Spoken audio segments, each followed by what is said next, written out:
there was something which was very dear to me, the fact that it is about women in lighting. But the thing that kind of scared me a little bit is to be in this whole lighting technical domain, which was kind of uncharted territory for me. Even though I'm an interior designer and an architect, and we do, take care of the lighting for most of our projects, but we don't really get very technical in that sense. But this platform became a really nice learning experience for me, because I had to read up a little bit to be able to make sure I do a good job at the panel today. And thank you for inviting me to handle this. And really excited to take this event on. I'd like to introduce to you all Surbhi Jindal, who is an architect and is the founder, CEO, and principal architect of the multifaceted lighting design practice, the Light Hub, based out of Mumbai with a presence in Europe.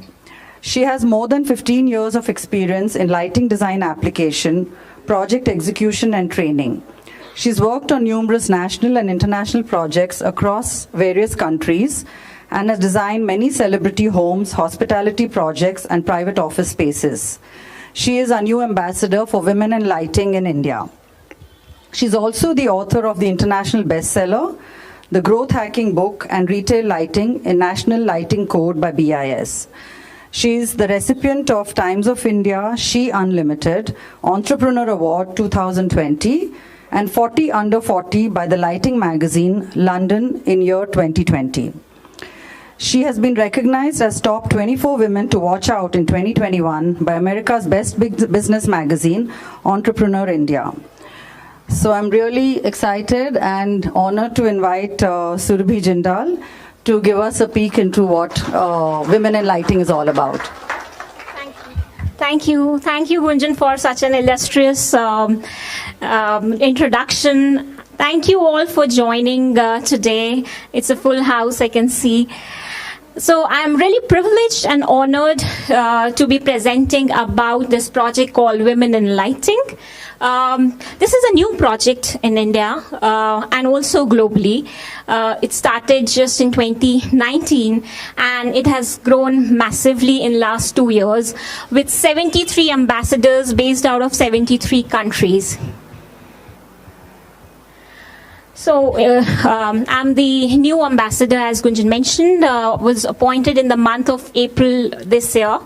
And so far, it has been an incredible journey with the wonderful team members, what we have from across the country of Women in Lighting. So there's a beautiful story why this project was originated or born. Well, who are the founders of this project, Sharon and Martin, based out of London. They have a practice called Light Collective. They were actually filming a movie in New York called The Perfect Light. Okay, and so there were some female audiences who questioned them that why are there mostly men in this movie and not many women have been interviewed for this particular project or this particular movie.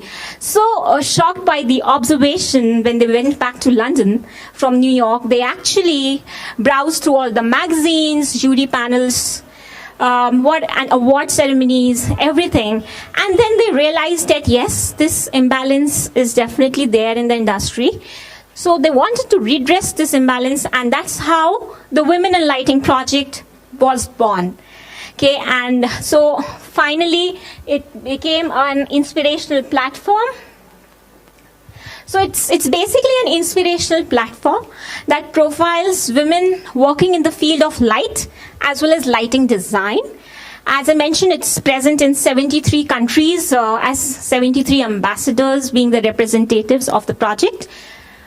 So what we do is we aim to promote their career path, their passion about lighting, and we elevate their profile through their stories and interviews. But if you see, this is not about gender inequality. It's about inclusivity and how we can make this beneficial to the profession as a whole. So that is what the main criteria or the main purpose of the project is. So Sharon and Martin, they are the founders, the co-founders of this project. In 2019, it was founded. It was supported by Katia Kolovia from Archifos and Forma Lighting, which is a great architectural lighting company based out of Italy and Hong Kong.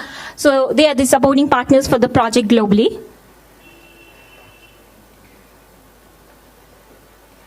So we have a lot of international partners, the biggest media houses and publishings like Lux Review, Dark Magazine, Arc Magazine, Light Review, women in lighting supporters like IALD, Global IALD chapter, PLDC, Light Fair, Light Middle East, Trends in Lighting, LED Forum, and the list goes on and on and on.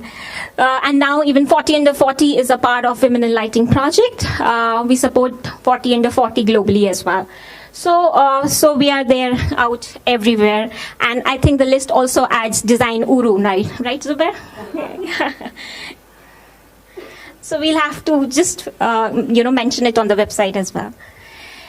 Okay, so Women in Lighting India chapter, if we talk about, aligned with the global project.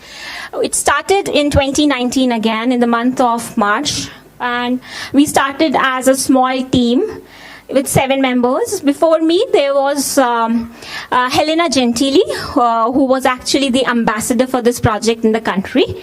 And we have grown successfully to 60 members in the country as we speak. And 32 members are a part of the segment core team, where we have 25 women and 7 male supporters. So the segment core team mainly constitutes of lighting designers, lighting manufacturers, educators, researchers, and professionals from the country, from across the country. And it's just immense. It's just great to see such immense support what we have got in just last 1 year, especially during the pandemic time, and how many women have actually come forward to contribute to the project. And though we have a lot of support from international partners, we also have our Indian partners in the form of Smart Home Expo, Smart Home World, Forma Lighting India, IALD India, Forum for Commerce and Industries. In fact, we are going to have a big event in Mumbai in the month of April at the Reliance Jio World Center with Smart Home Expo. Smart Home World magazine, with a readership of 100,000, is actually, they featured Women in Lighting project in their September issue this year, with all the activities what we're doing here, and also about the segment core team. So these are a couple of activities that we did through the year. Also, I would say that during the pandemic time, and I would like to thank our members, specifically that they were on it, on the activities, and curated all these activities and put forward it to the design community. So we did a great event with IALD India and LED Expo in the month of August 2021, which was attended by 200 people online. This was basically an interaction with the most influential and successful women from the lighting industry, and how women are actually contributing to shape the profession in the country. So all of us, you, me, and everybody out here, we have our stories, right? We have our own stories.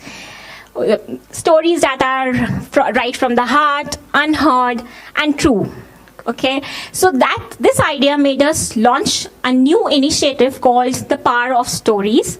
So this is basically interviewing and capturing the stories of not only women, all the male supporters as well in this particular project.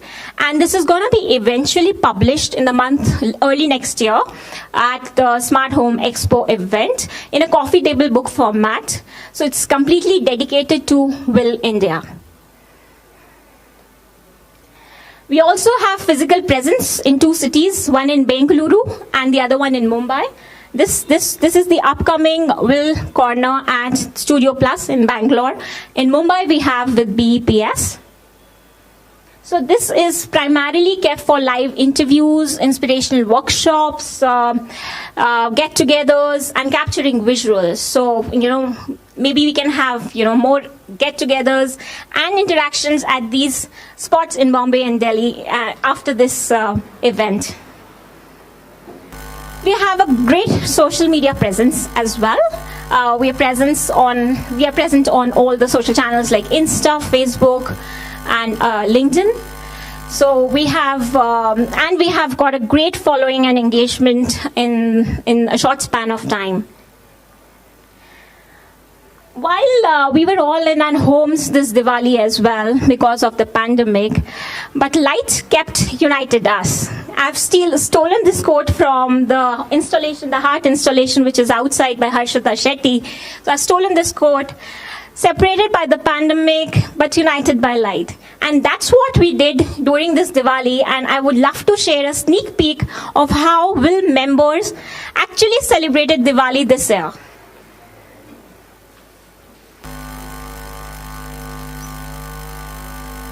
Can we please run the video?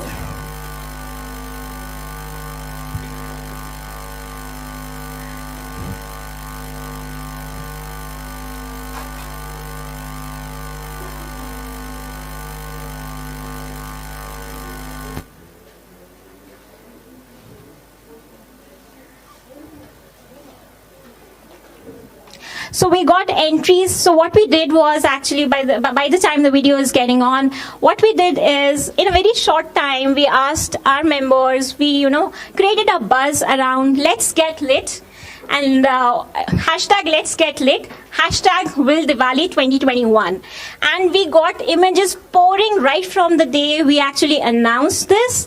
We also captured 4 best clicks and awarded them with a unique giveaway.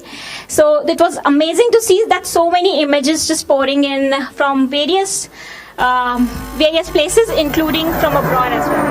That's the sneak peek of this.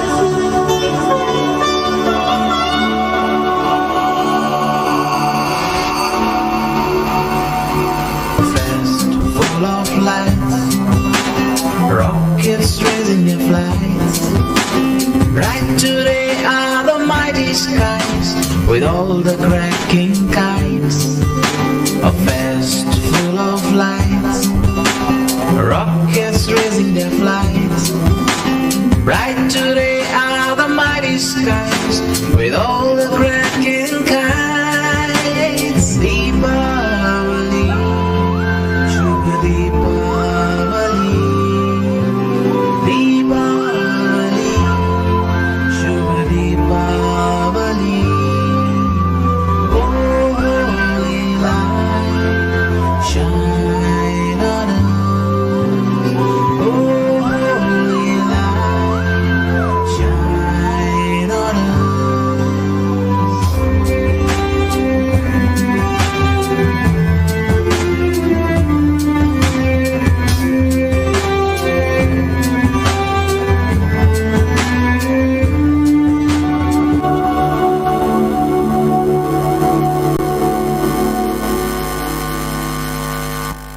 So ladies and gentlemen, that was a short sneak peek of how we celebrated Diwali this year.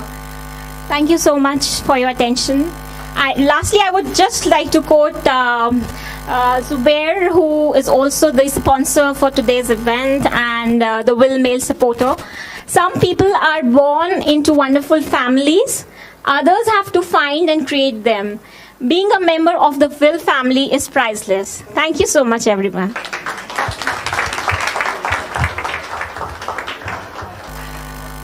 Thank you, Surbhi.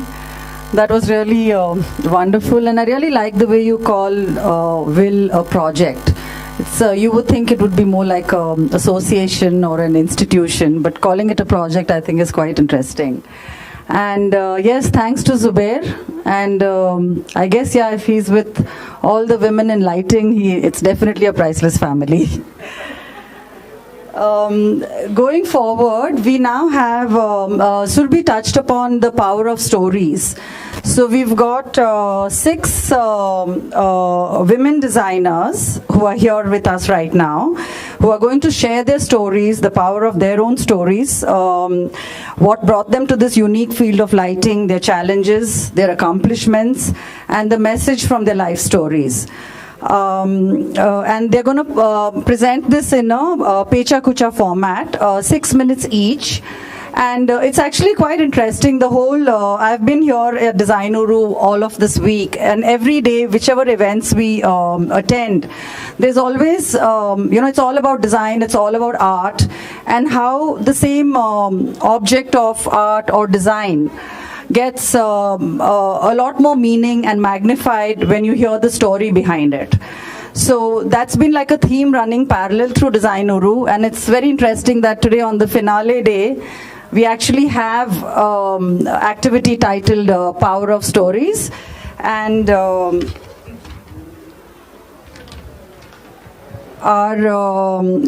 first presenter is Anusha. I invite her here, and she's going to introduce herself. And it'll be like a relay going on to the next presenter. Thank you.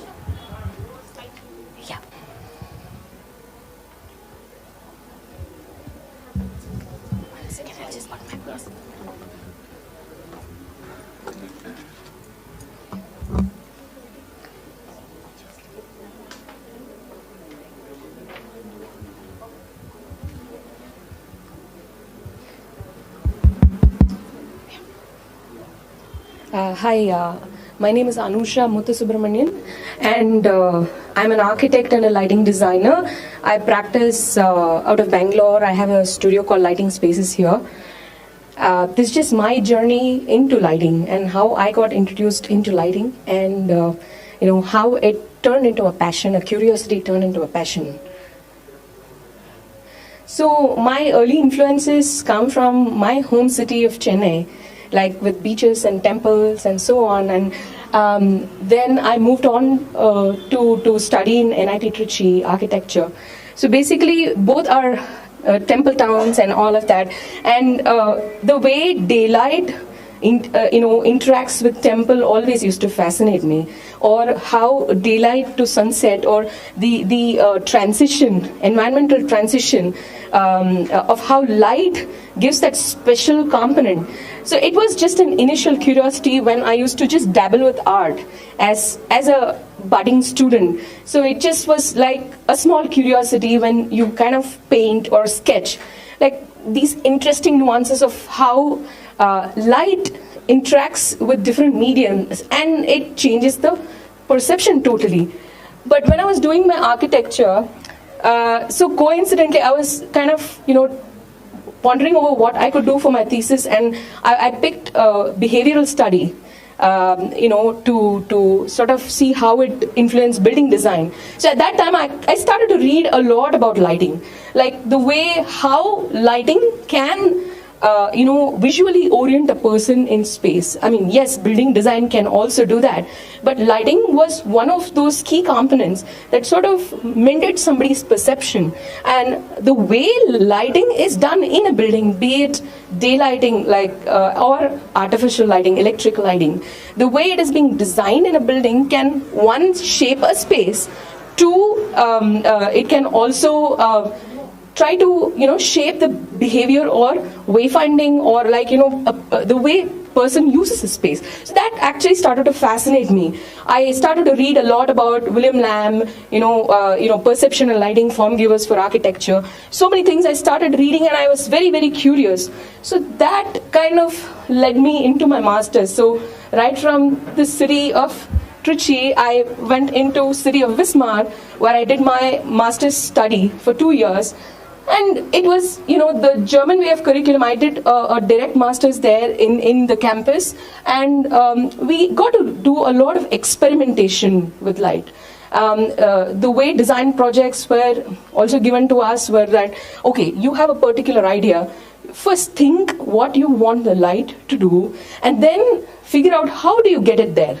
So you first think in terms of effect or a concept, a thought process, and then we start the integration process, which kind of leads us into detailing and many more other things. So we used to practically work on a lot of things. I'm actually a hand thinker. I actually draw a lot while I think, and I put things a lot on paper. So if you see, these are some of my student projects, even though it's very rudimentary, but it's like, just to show, like, how my metamorphosis was.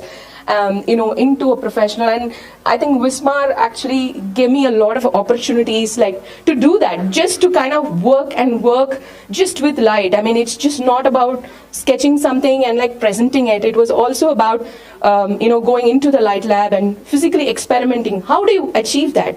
So that was very interesting to me, and their German way of teaching was so very interesting, and that gradually led me into the city of Los Angeles. Actually, I went there to as an intern, actually, and gradually grew up in the same firm as a senior lighting designer. I ended up spending 9 years in California. And I had a very strong mentor whom I'm still thankful for. Whatever I am today is because of my mentor, Mr. Babu Shankar. He used to run a firm called Integrated Lighting Design out of Los Angeles. And there I had a lot of opportunities to learn. When I joined the firm, like, a lot of things like, how do you put a drawing system in paper? How are lighting drawings getting done? How do you do that at site? And how important is a site or a mock-up? Like, for example, we may have an idea on paper. How does that really work? Because lighting, most of the time, even till date, it actually fascinates me, because I put something on paper and it will always surprise you in one dimension somewhere that, like, you have to actually see it to understand and like sort of feel and experience that. So if you see, most of my projects at that point of time was hospitality lighting. So it used to be all about like compositions, like, how do you sort of beautify these volumes, spaces, material. Lighting and material plays a lot of role, like, how you light like maybe like a fabric. It's very different from how you kind of deal with a very glossy material, like you don't even get the light very close to it. So those sort of sensibilities, and I grew up in a very small firm actually. So it gave me a lot of opportunities to directly go to the site. We used to kind of be in the field and learn a lot. So some of my noteworthy projects at that time were like, Park Hyatt in Chennai, Ritz-Carlton, Bangalore. The one that you see below, middle is Satyam Cinemas, Escape Cinemas in Chennai, and then the right one was Villa Maya in Trivandrum. It's a very small boutique restaurant. And cut after 9 years, I moved back to Bangalore from California, and I started my own firm, Lighting Spaces. I think every journey is new, as it is like, when I started on my own, it was really like a clean slate. Like, you know the trade, you know what to do. I've been handed over on a golden platter by my mentor as to, what is the structure, what is the format, how you practice. But like when you actually really see it, you are like, hit with a hole in a ball game. So the thing is, what fascinates me the most is, how important light is as important as shadow, and that's how we compose spaces, and how well you integrate light within a space is such that you see the space and not the light, and you see the composition and not the light itself. So these are and most noteworthy project recently mine was the work I did inside the Guruvayur temple. This is the Kootambalam, which is actually like the performance hall, a very small performance hall, and that's very ancient in nature because I'm pretty sure it's centuries old. And the most important sensibility was I was wowed by the structure. Not it's because of the intricate detailing and the scale. I mean, it's not overwhelming scale, but the thing is the detailing was so much that the visual scale was a little daunting. And how do you respect the structure and do lighting in such a way that the structure is the hero? I'm not the hero there. The structure is the hero. So I got to sort of understand what happens. Where are the ceremonial areas? What is the performance area? So those are the things. And final output is that the whole crux of the matter is that the structure outshines and it is modeled in light, basically. And that was the whole idea. Not anywhere you would see a source that is sticking out or something like that, and most of it was all detailed, and I was very fortunate enough to win Lit Awards Honorable Mention, IES Award of Merit, and shortlisted for Dark Awards, and UNESCO Award of Distinction for the year 2020 for this particular structure. The next project that actually worked, it was very, very challenging. This is this Titan Zoya store in Level Road right here in Bangalore. The thing was that you have glass all over the place. Glass and light hate each other. So they're just not real good friends. So you have to be very clever. 1. 2 is you need a lot of light. Buzzer. So somehow, that detailing works in such a way that, the jewelry was the forefront, the structure was the forefront, and you actually don't almost see the light. And these were, as I mentioned, I was one of the 2020 40 under 40 lighting awardees, and these are some of the awards that I have won for my practice. And I think consistently, I think I still have a very long way to go, and I want to kind of treat light in such a way that it becomes an integral part of a space or an architecture, that it just becomes one. Thank you.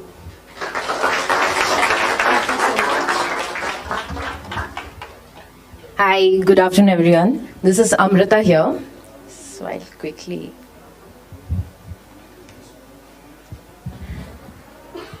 So I hail from a small city known as Cuttack, which was earlier the capital of Odisha. It was known for its impenetrable and invincible thing because of the fort, and it has a long history of strong rulers and people those who really believed in themselves and have won many battles.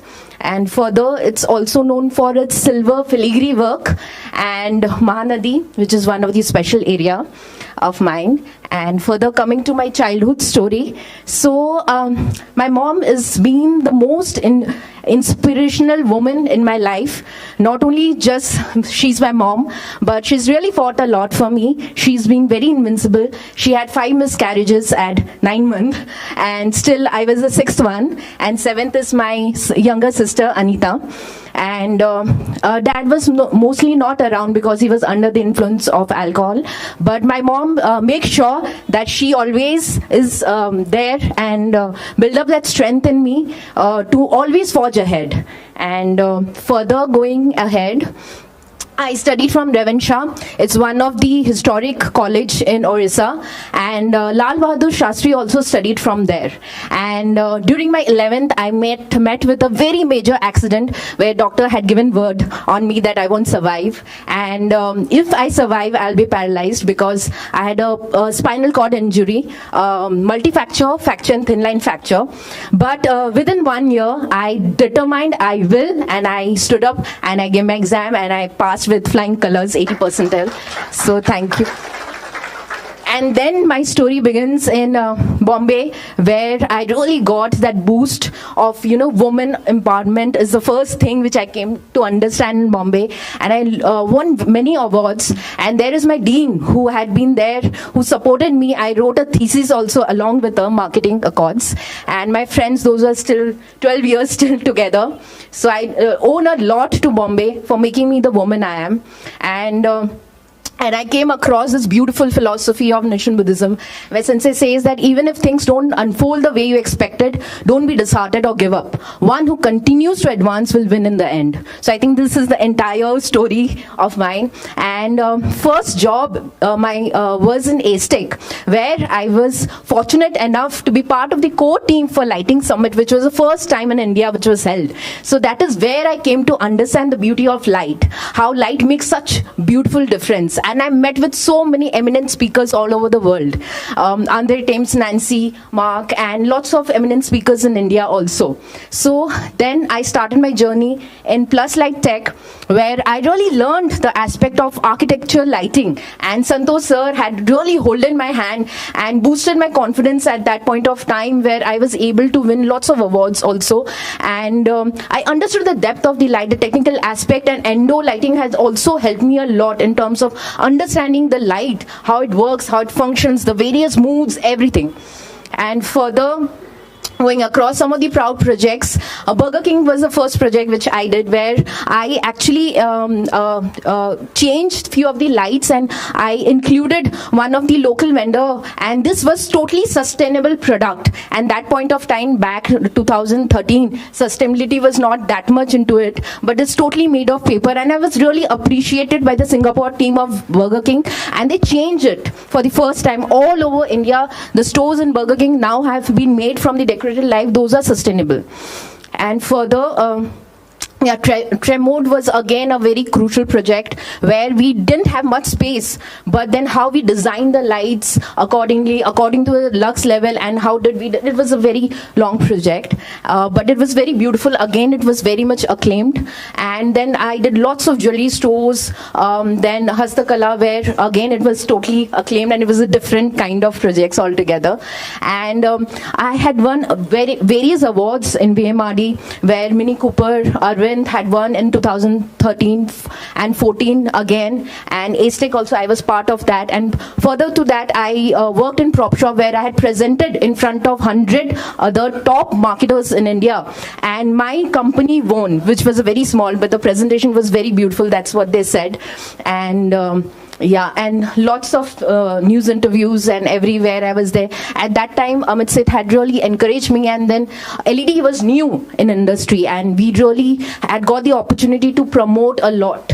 And right now, I am in this beautiful organization, Luce, which is into decorative lights. And here, we are on a mission that we organize the decorative lighting industry also. And yeah, and also give opportunity to the small-scale artisans also. That's what I had suggested.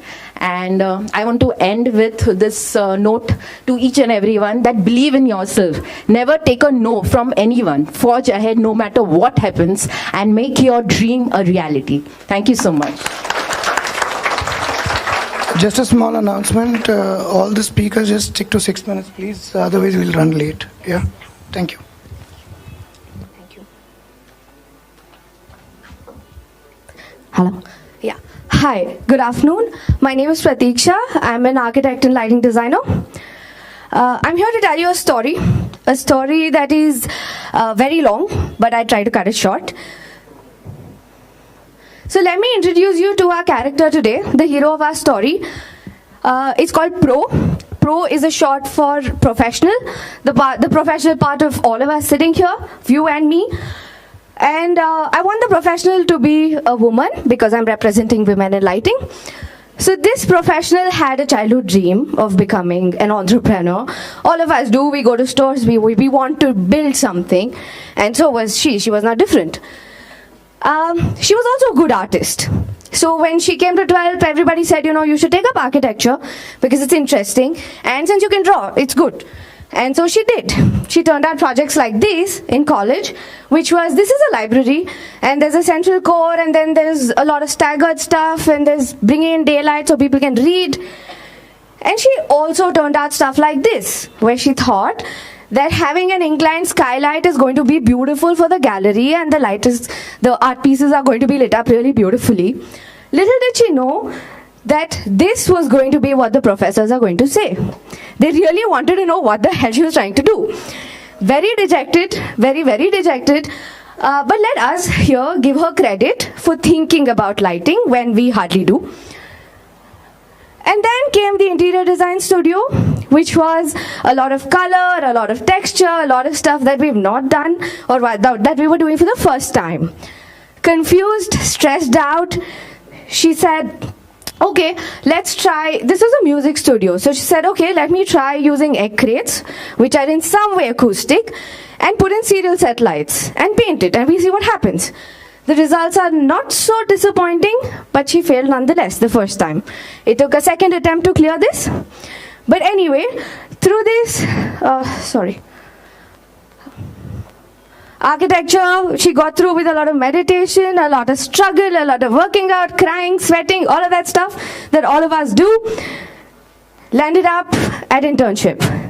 Internship is a place where we often end up finding our angels who are always out there to help us. We have bosses, we have colleagues, somebody that steps in and tells you, you know what, don't give up, it's okay. You've made it. You've come this far, you will go further. And that's what happened to me. So I met a doctor and an angel who fixed my design thinking and said, okay, sorry. And said, you'll get in the groove, don't worry. So this, with a lot of hope, fingers crossed, I said, okay, now what? I applied to Hochschule Wismar. I made it. So I did a distance learning course, which included a few subjects of management, which was what I always wanted to do. Anusha also very beautifully shared her experience at Wismar, and I had a very similar experience. People from all over the world, Germans, you're not in class at 9, you stand outside. All of that stuff. I learned a lot of discipline, a lot of open-minded thinking, a lot of no fear. For a person who didn't believe that I could be an architect or a designer, to have actually completed a master's in lighting design was a very big deal. It still is today.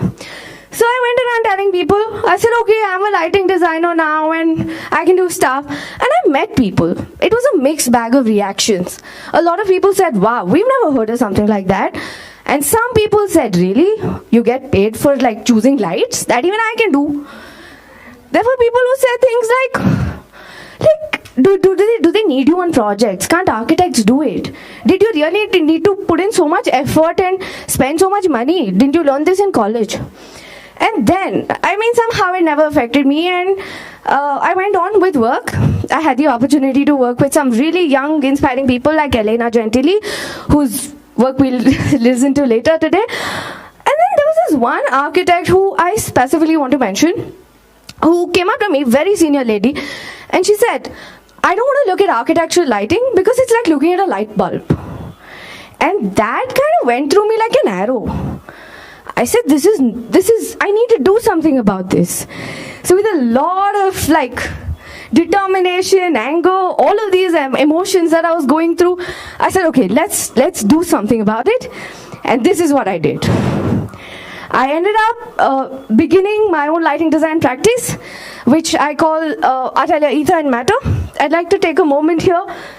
Ether is space and matter is everything that occupies it. So everything in lighting and architecture is space and volume. And that's how we arrived at ether and matter. Also because light is magic, and I needed to tell people that light has mental effects. Like it has an effect on your mental and physical health. It has an effect on everything that you do and the way that you live. And with that motive, that is my vision and my vision.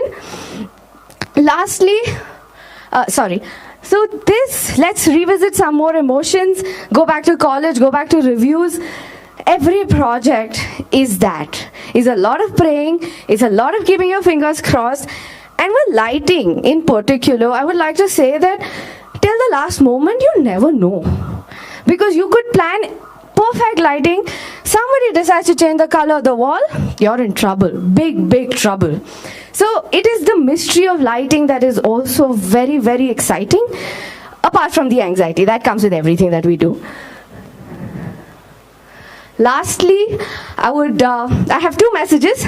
The first for every student here is hang in there, please. You will find your space in this amazing design world. And the second thing is, if you're really lucky, you'll also find your tribe like I did at Women in Lighting. Thank you very much.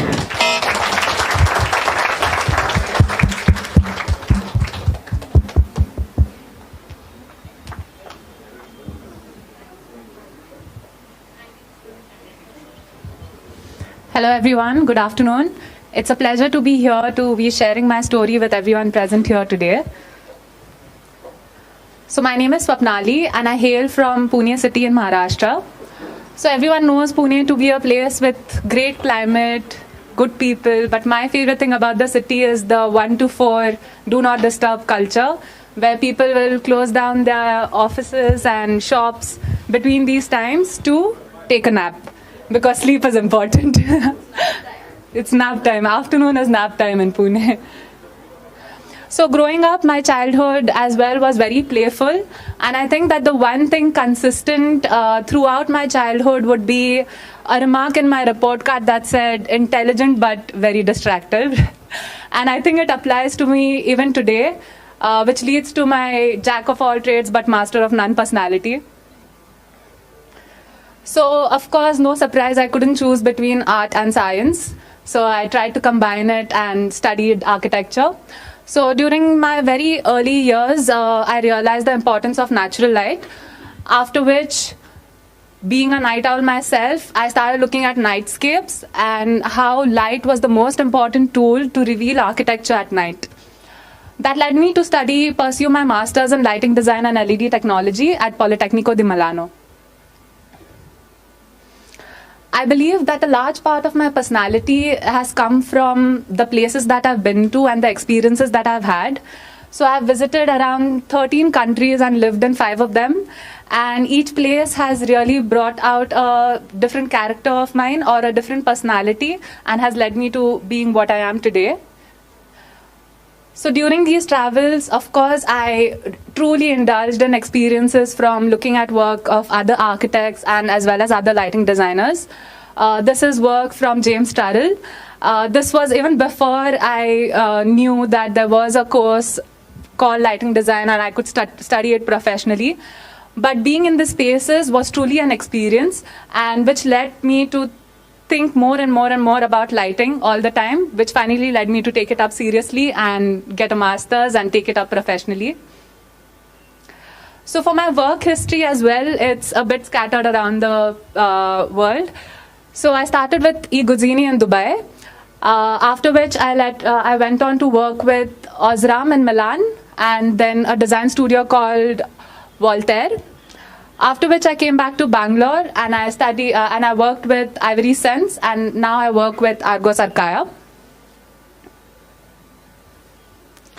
So apart from lighting design, another thing that keeps calling me back is teaching. So I do take these 3 to 5 day workshops on lighting design with a design learning platform called Designuru. It's a very unique interactive way of learning, which tends to step out of the box from a very standard structure that we have in our architectural education and tries to introduce various different new subjects that aren't covered in the syllabus itself. So these workshops happen around every 2 months, and I have around 280 to 300 students from all over the world taking part in the workshop. Apart from this, I also conduct guest lectures and workshops at a School of Architecture here in Bangalore. So one of my projects that I'd like to share with you today is my work at Osram.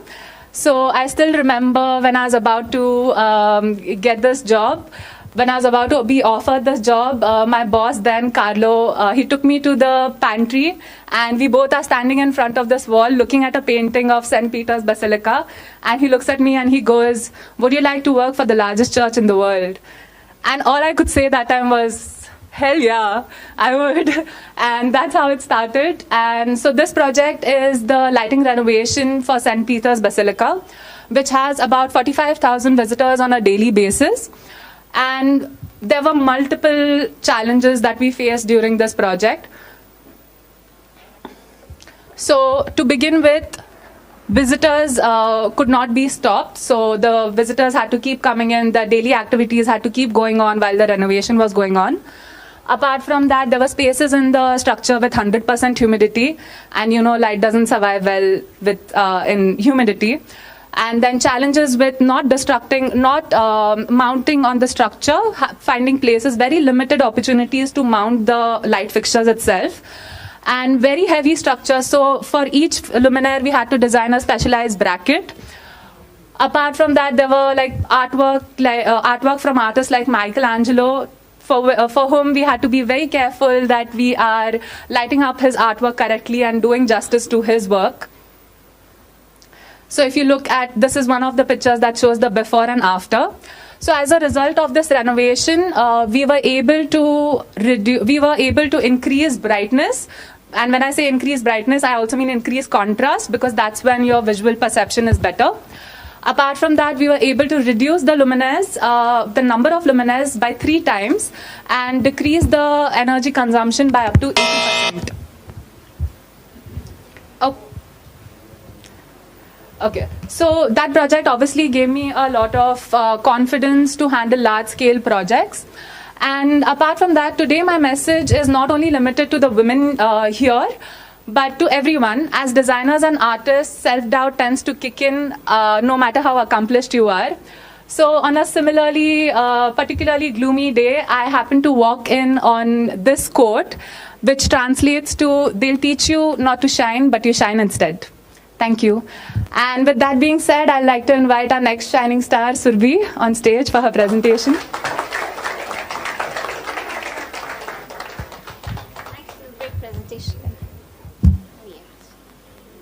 I hope you guys are enjoying, all of you are enjoying the stories, and it's keeping you hooked to your chairs. So presenting to you another interesting story. So, this little kid whom you see being pampered by her father on the right hand side and performing a Kathak performance at her school at a young age is actually standing in front of you, presenting her journey at this beautiful auditorium of Rangasthala. Thanks to IIIT and Designuru for giving us an opportunity and a platform to share our stories and journeys. I was born in Delhi and brought up in this beautiful small town called Roorkee. Roorkee is actually in Uttarakhand. It used to be in Uttar Pradesh earlier. And it's very famous for the most premier engineering institute called IIT Roorkee. And education, knowledge is at the heart of this beautiful town on the banks of River Ganges.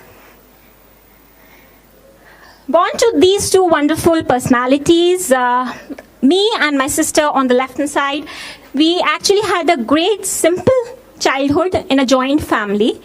And our childhood was around education, being in the city of education. And so mom being a socialite and dad a businessman and an IITian himself, we were asked to, study. And later on, we were fortunate enough to get the best of the education in the country. Though coming from a small town. Oops.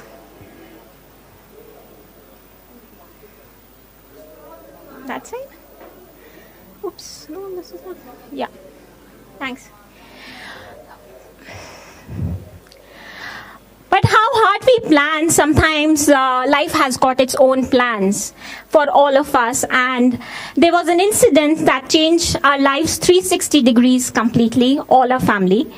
My dad had a massive heart attack in the year of 2009, and he luckily survived the attack, but it actually changed our lives. While I was all set to pursue my master's in urban planning from Arizona State University in the US, I got a news that dad has got a heart attack and I have to stay back. So, a little emotional moment, I'm sorry about that. So what happened is, so I had to stay back, support my family financially and morally. And that was where I entered into this wonderful field of lighting. I got my first job at Lal Bahadur Shastri Ji's grandson. He has got a company here in India in lighting called Martini Lighting Systems.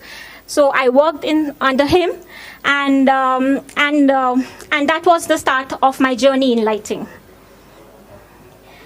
And I happened to work in all across the world with the best of the brands like Philips, John Cullen Lighting, London, Studio Lumen Future Group. These are some of the beautiful colleagues I have worked all across my 14 years of career and experience. The picture in the middle, what you see below, is a business meeting happening at London Eye with the CEO of John Cullen. So I happened to be at the right time, at the right place, though there were some major setbacks in life at some point of time, and there was no looking back. Lighting gave me a lot of opportunities to work on the who's of the country's houses, commercial spaces like JSW headquarters in Mumbai. So I worked all across the world in this industry, in the lighting design sector, manufacturing, design, supply, execution, and project planning. And now I run a successful practice in Mumbai called the Light Hub. It's a 4-year-old practice, and we have our office in Mumbai and a partnership in Austria with Roger van der Heijden. He's one of the renowned designers in the world. Based out of Mumbai, in the heart of Mumbai. And we started this practice with a vision to get Indian design capabilities on an international map. These are the glimpses of our projects that we had finished. We work on varied projects, multifaceted design practice into design as well as education. We also impart knowledge.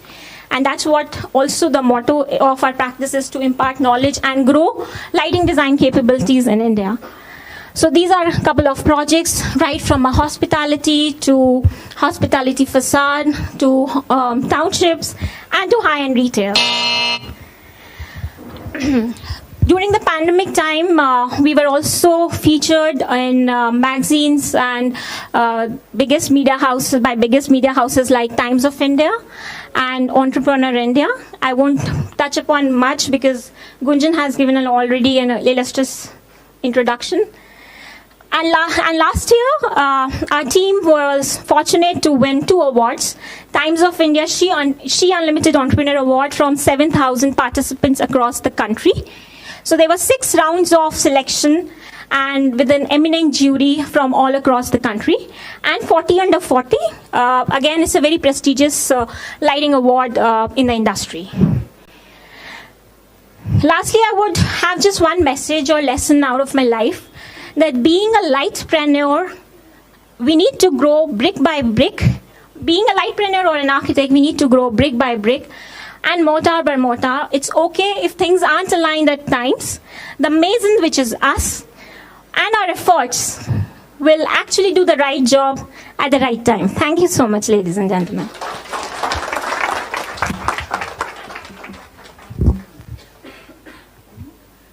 Yes, Helena is his left.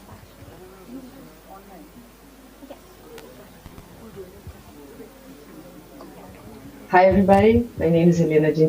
I'm a lighting designer and member of So we have another presentation, which is the last one. This is by Helena Gentili, who's the first ambassador of women in lighting. She is not present physically here, but she has sent a pre-recorded presentation of her story. I hope you enjoy. Thank you. Helena, just 10 minutes, so we'll have to stick to things. Hi everybody, my name is Helena Gentili. I'm a lighting designer and member of Women in Lighting in India. I was asked today to give you a brief presentation about my career path, so I hope I can be short and interesting. But first of all, I would like to thank everybody who made this event possible, because due to the circumstances, it's a great achievement. And I would like to thank you all that you participating to this. So I believe these talks can be very inspiring for this young generation. And I also would like to raise awareness about the lighting design profession. It's something that I've been doing for the past 15 years. So I was born and raised in Brazil. I come from a very large Italian family based in São Paulo. And I've always carried this dual nationality, Brazilian and Italian, because my grandfather, he immigrated to Brazil after the First World War, and he was an artist. So he paints many churches in Brazil, and I wish I could have half of his talent.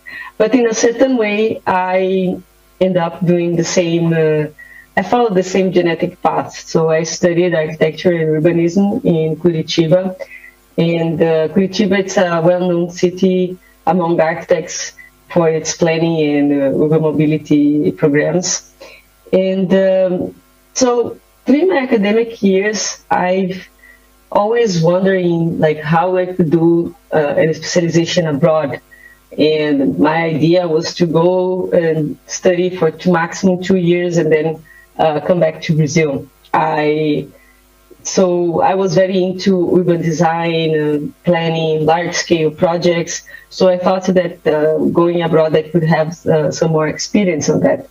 So one day, and then I started my research for scholarships in order to afford me to travel and live abroad. So one day I went to the consulate, Italian consulate, and I asked them, what do you have as a scholarship? And the lady just showed me this folder, and it was written, Master in Lighting Design, Università degli Studi di Roma. At the first sight, I was like, Master in Lighting Design? Is there such a thing? Because honestly, during my architecture graduation years, lighting was a subject very underestimated. So I wasn't very sure what it was about. And so I usually say that I think lighting design happened to me a little bit by chance or by destiny, if you can say. I wasn't really searching for it. It just happened at the right moment. And then I did my research about lighting, and then when I realized that I could do so many different kind of projects, working exclusively with lighting, such an immaterial element, I was fascinated, and then I applied for the scholarship, and luckily I won, and then I traveled to Rome. Then I lived in Rome for almost 2 years following this master program. So once I graduated from the master, I had to do an internship. And at that time, I found the internship in Milan. And once more, what I thought it would be just a few months of internship ended up that I lived in Milan for 10 years. So my internship was at the studio Susanna Antico. And Susanna, it's a great mentor for me, and we still collaborate occasionally in some projects. And it was a great experience for me in terms, especially talking about monument lighting, urban lighting, and master plans. It was a great school for my first years as a lighting designer. Lots of responsibilities, and but I felt that after almost 6 years working in the field, I could also pursue another dream of mine, which was becoming a professor. So I enrolled at the PhD in architecture and urban design from Politecnico di Milano. And I confess to you that this time was a little bit struggling because I quit my job in the office, and I opened my own consultancy services. So I was doing a little bit of design concourses, collaborating with a few architects, and I was also studying, doing research. And the last 2 years of my PhD, I enjoyed the Laboratorio Lucci as a fellow researcher. And that was another great moment because I could improve my teaching and researching skills, and I could closely collaborate with students. And after that, I'm still collaborating with the Politecnico di Milano because I am still an adjunct professor, invited professor at the Master in Lighting Design and Light Technology from the same school. And I'm also doing some courses in interior design and some related classes in architecture. The past few years, I have been giving some lectures around the world, and I'm very proud of that. And have been participating in creating initiatives that talks about lighting design and workshops with design luminaires or creating some environments. And as again, one more time in my life, I had another what I thought that I was planning So to that become was a a professor little in story Spain, about that Helena came- Gentili. I was offered Harshita the Shetty, position our of a member, director for she lighting was design also solutions, and supposed to present I've recently- today, but however, she is not present today with us. Thank you for listening so patiently our stories. Now we move on to the next session of panel discussion.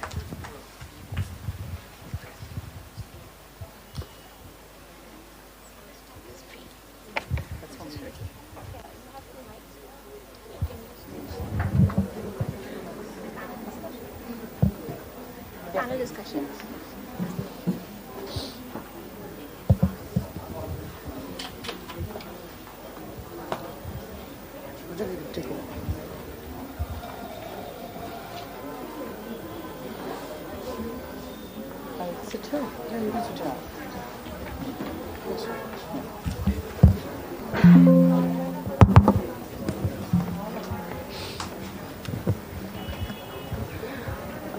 That was quite inspiring and interesting to see such young women designers, architects from India, and many of them went on abroad to get their masters and have come back and done such amazing work.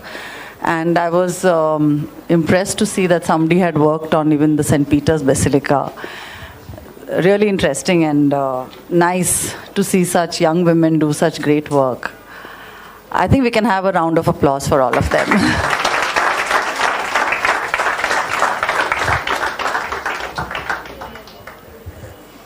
So next we have a panel discussion.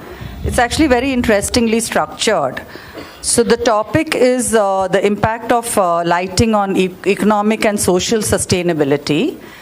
Since sustainability has been the theme, sustainable local has been the theme for this Designuru and for the whole IIID term 2021 to 2023, headed by Kavita Shastriya chairperson. I think she's not here, but yeah.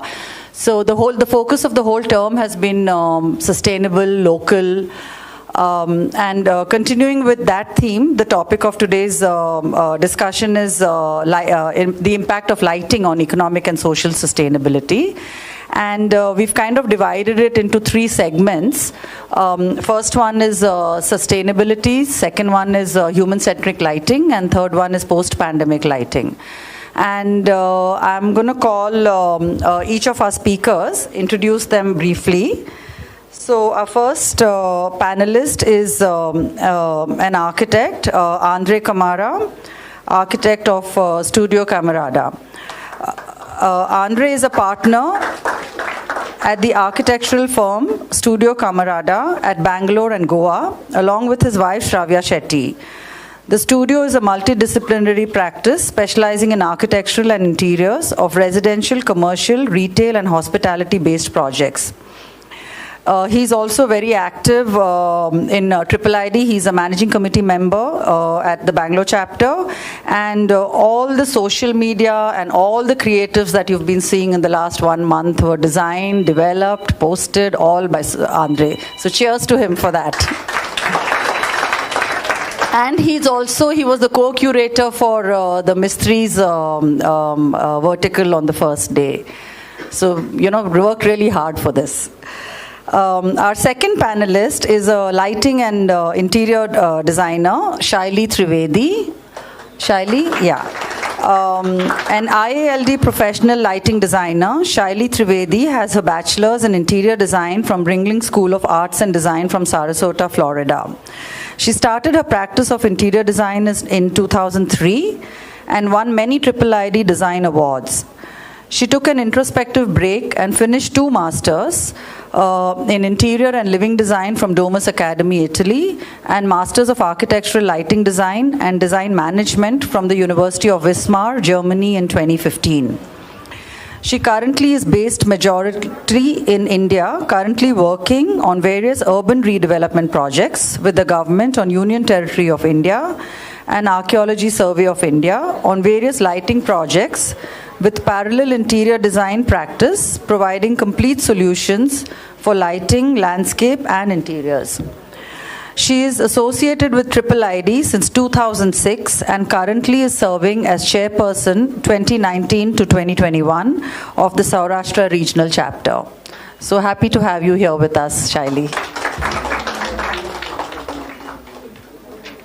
So we've got 4 panelists from 4 different sections. We have the architect, we have our lighting designer, and our third panelist is architect Jatin Shah, Managing Director, Technical Due Diligence at Colliers India. So he's representing the project management company. Jatin is a seasoned real estate professional with over 20 years of experience. He has managed entire aspects of project lifecycle development in multiple projects executed for investors, occupiers, and for developers across India. Jatin has also been part of projects executed all across the world with synergy. As managing director, he is responsible for the overall growth and developing long-term and short-term strategies for businesses to remain profitable and to ensure culture of client satisfaction and expanding client base to accelerate success. His key responsibilities include supporting the chairman at Colliers India on all technical aspects of India's business and effective collaboration across all service lines. Teams under him have completed technical due diligence of 300 plus projects across all asset classes. So welcome Jatin to this panel. Our fourth panelist is also an architect, but she's representing the end user. And we have Fancy George, the CEO of Workplace Consultant at Thomas Workplace Design. With over 3 decades of experience with large-scale multinational corporate office campuses to sustainable projects that follow the philosophy of circular design in retrofit refurbishment projects, Fancy always had a deep appreciation for workplaces from a people perspective, has been passionate about connecting and designing from an empathetic and life-centered community point of view. Fancy's basic philosophy of an immersive approach starts with collaboration first, communication next, and finally co-creating for a bespoke solution. Welcome all of you.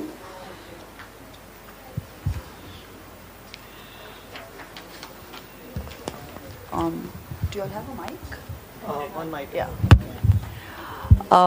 So starting this panel discussion, our first topic we are touching upon is sustainability. And generally when we all think of sustainability in lighting and electrical and all the services, we, as architects at least, we all think of it as energy efficiency in buildings and how much power we save and things like that.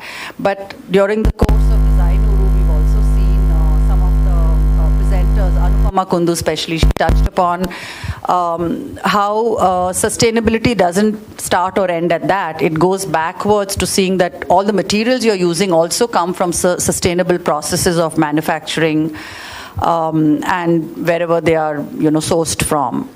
So touching upon that, Andre, this is a question for you. When we talk about sustainability in built environments, does daylight play a major role? How can daylight be infused in building architecture, and what are the ways to implement daylight effectively in our interior design spaces? Yeah, thanks, Kunjan. So I'd like to answer that question with something that I go through every day. So our studio in Koramangala is essentially on a rooftop, and we have almost 3 of our 4 walls covered with windows, one with a sliding window, one with a door, and one with 3 windows. So essentially, if you think about it, from the time we enter office, that's 9:30, right up to about 5:30 or 6, depending on which time of the year it is, we actually don't need to switch on any artificial light. So I think that is something that goes a long way in terms of sustainability, and in terms of really going sustainable with using of lights. I think that's something that the lighting designers can help us with. But in terms of the use of new technologies, but if I would just step on the sustainability part of it, I think just giving the right amount of openings in your architecture, allowing as much light to filter in and just be natural. I think that's something that I believe is very, very important in architecture. So we do have questions for the rest, but don't you think this is also interesting for a lighting design session that we're having here? That one way as architects we are trying to minimize the use of artificial lighting by maximizing our daylight usage, and we design buildings so that you don't need to use lights during the day. No, it's not that we don't need to use lights. It's not like the light from one opening can filter through all the spaces in the entire building. But as much as we can, as far as I'm speaking architecturally, I would try to maximize that. Of course, I'd also like to say that having a lot of openings is a nightmare for my printers and the general maintenance in the office. But yes, definitely, there is going to be a huge role that lighting is going to play through the whole space. But as far as as much as possible, if we can give maximum openings, I think that's something that as an architect, I think that would be my primary role. Okay. This question is to Shaili. In today's world, where energy demands are increasing with rapid decline of natural resources, the transition from a linear economy to a circular economy is the need of the hour to ensure sustainability. How is the lighting industry adapting towards this circular economy? Good evening. Thank you, Gunjan, for this fantastic introduction. So, yes, transformation from linear to circular, the first thing we need to do is start getting local, try to use local manufacturing companies, and try to use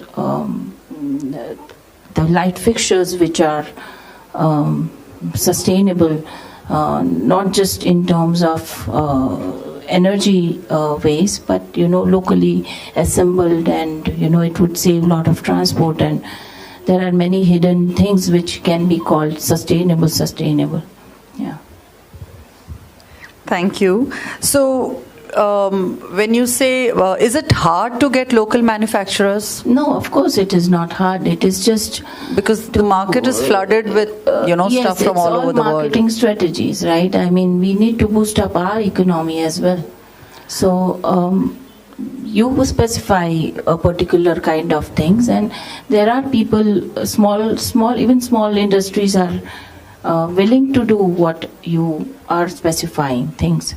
So, I mean, we need to support our country for our own benefit, So, as an architect and interior designer myself, when we pick up light fixtures and, for smaller projects, we may do it on our own and not really go through a lighting consultant like you, but I might change that going forward from now on. We generally go with the aesthetics of the light or the quality of the light, and technically our knowledge of the specifications and all that is fairly limited. But as designers, how much does that affect your decision making? See, I think lighting is something which actually deals with sensitivities rather than lux levels.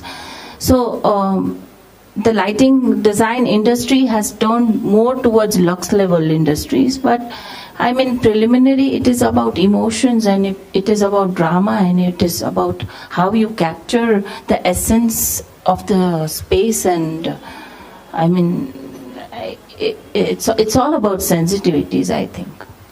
Thank you. And going back to what you were talking about, local manufacturing, how does that work cost-wise compared to all the products which have flooded the market? It depends on company to company. I mean, locals are much cheaper than if you are importing from Europe or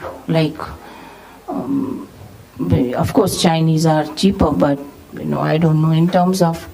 I wouldn't prefer using Chinese. I would rather prefer Indian, made in India things. Okay, thank you. This is a question for Jatin. Talking about sustainable solutions, how often is it that we engage local lighting manufacturers on design projects that are not budget friendly? They are usually brought in when lights are required to be customized. Can using local craftsmen or local manufacturing lead to a more economical and sustainable way of working? Thanks, Gunjan. I'll just take you a couple of years back, right? When we started this journey, there were always this discussions happening around should we get the lights from Europe, or should we get the lights from Southeast Asia, or should we get it from China, or encourage someone from India. The base point here is that time, which was a couple of years back, the quality, let's divide the Indian market into two different chapters. One is about the people who are aggregators, who are getting the light fixtures components from outside. They are assembling it here and they're selling it under a particular brand. And there are good manufacturers who have set up a shop and they are actually doing good. So that over the years, that percentage has increased. So today I'm very happy to actually tell in this forum that about 80% of the lights actually are from those manufactured in the country today, which was about 20 to 30% couple of years back. So there is a big push, there is a big growth, and there is a big awakening where why did we do that? Why? There's a reason to that. There was all the European brands or any other Southeast Asian brands, they invest a lot on research. They invest a lot on innovation, different things. Here the manufacturers are actually taking those technologies and we are trying to assemble something. So there is always investments which go in research, which goes on important elements, which lighting designers appreciate that much better than we as project management professionals. But today, things have changed out. There is a lot of pressure on the cost. So that's a quick example. An LED strip possibly which a European brand will be selling, and Zubair can confirm to me, is about at 10,000 rupees a running meter, whereas an Indian brand might be doing it at about 3,000 rupees a running meter. So there is a big difference in the cost. The quality is improved. So yes, from all parameters, it is always good to encourage the manufacturers based off India. World is moving towards that in the country today. A lot of multinationals who are actually occupying spaces today in India are also okay with those brands which are being. But we need to be careful about which manufacturer to use. We need to be careful about certain parameters, technical parameters, which are I'm not the right person to talk about, but lighting designers can talk about them. More from our perspective, it's important is, of course, cost. It's important is servicing. It's important is after-sale services. It's important is consistency in quality and availability. These parameters are actually pushing the Indian manufacturers to this avenue a lot. So that's quite encouraging then. And of course, one more important point which I forgot to add was the type of project which you're doing adds to a very important aspect on the light fixtures. An office space which is under rental, and we can get the feedback from her as well. We might still use local manufacturers as well, but a high-end residential or a hospitality, people might still prefer from a consistency perspective, from a quality perspective, European fixture. Yeah. Okay. The next question is to Fancy. So Fancy, so what's continuing with what Jatin was talking. So what is your take on the same? Coming from an architect's as well as the end user side, how can we adopt more sustainable solutions, and how does it impact the well-being of the occupants, especially in an office environment? Oh, thank you for that. I think I have to go back a little bit and give a little background on what I've got about 30 years. I think that I've watched or evolved workplaces grow. My background is workplace, literally campus planning, workplaces.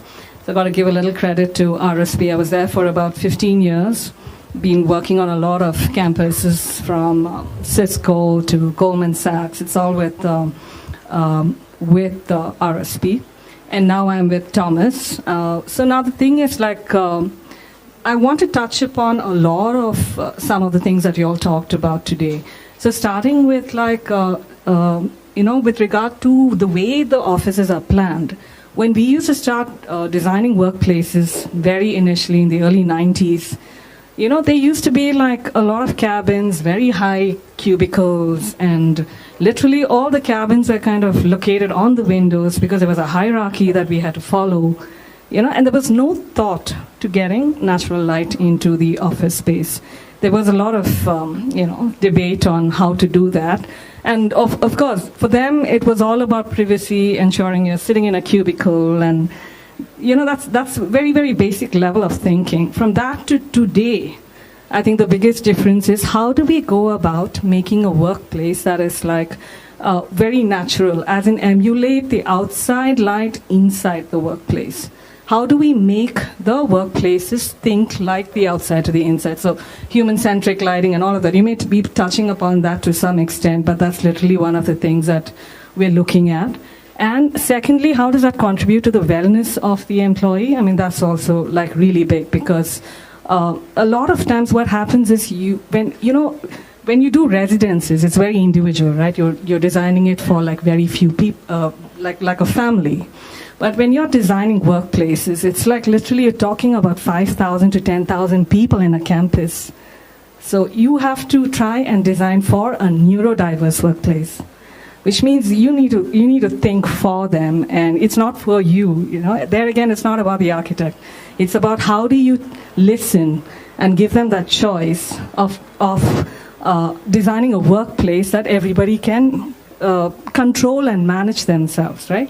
So these are, it's a little technical actually if you dive a little more deeper into it, but a very, very interesting topic. I want to also touch upon a little bit on that circular design that you talked about. Now that is, like very recently, we were pulled in to design a workplace for a company. They picked up an existing campus, which is about 200,000 square feet. They picked up some 4 floors and said, we'd like to kind of, you trash it, right? And just go and do something new for us. And that's not the way I think we should be thinking there. So we walked in and said, okay, what can we reuse in this space? So we looked at the existing light fittings. Now they were all old. They had CFLs. And they had these little, all the things. Everything had to be replaced. So what they did instead is, we took the existing light fittings, gave it back to a manufacturer who could take it. So they reused the casing. They just changed out the LED in there, added the diffuser and everything. And light fitting, which was $8,000 if you had to buy new, and local, again, if you have to buy new, they just spent $2,000. So it didn't go back into the landfill, you reused it, every part of it is reused for something else. I mean, I think that's the way you need to think about in terms of upcycling. Yes, upcycling, and then, contributing to the circular economy in a large way. So that is like literally, there are, facilities are like 20 years old now.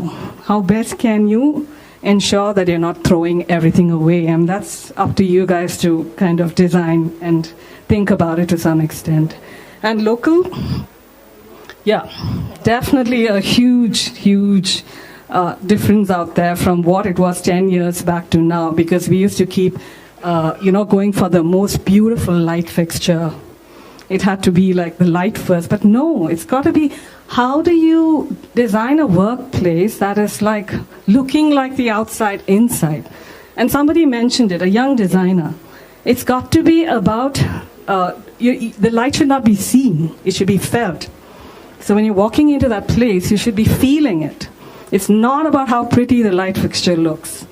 That's not what lighting design is. So the source is invisible. Totally invisible. And the experience is where you don't feel very the natural difference between out so or in. There's a lot of people who talk about designing a building like a tree. It's got to act like one. Literally everything. It's not only lighting. Every system in there has to act like one. That's true.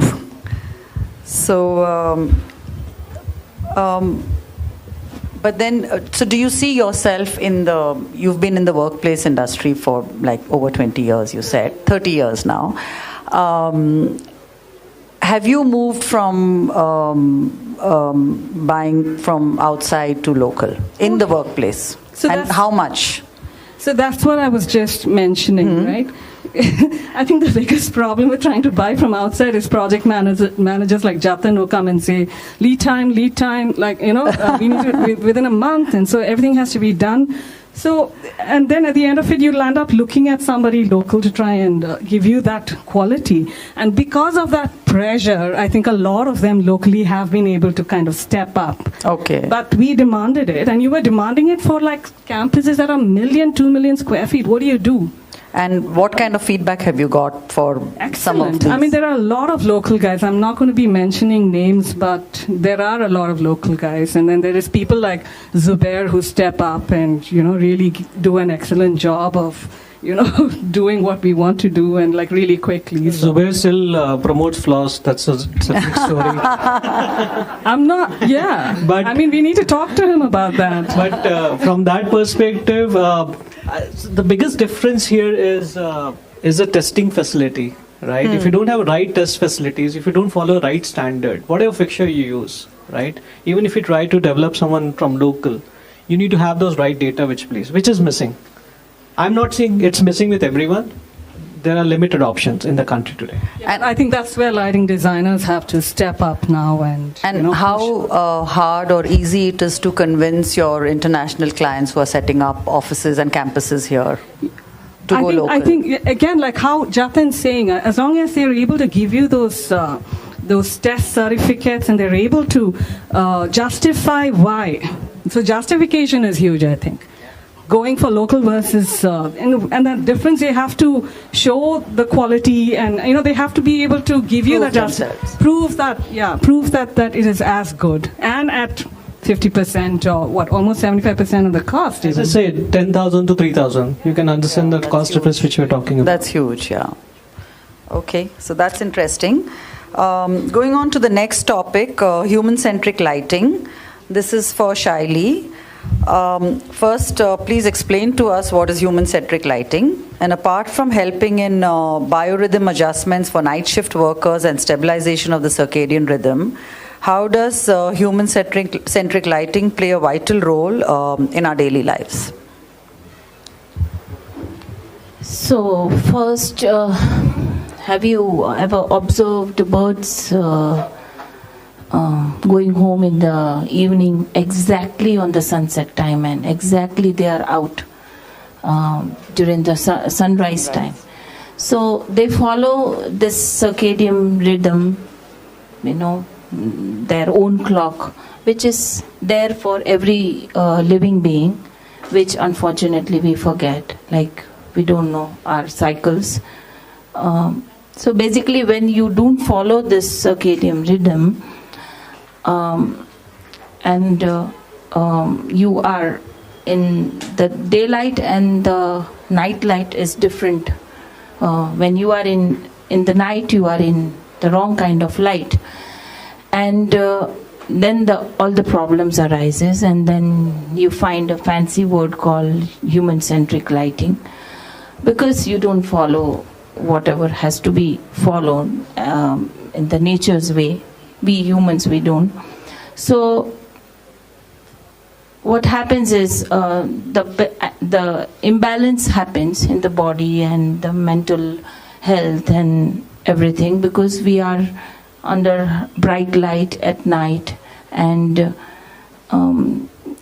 melatonin level goes down and you are not able to sleep, and the stress levels is up, and so so that is human-centric lighting. And how do we deal with it in workspaces, right? So what happens is, of course, the workspace has to have the light, which is daylight, to enhance the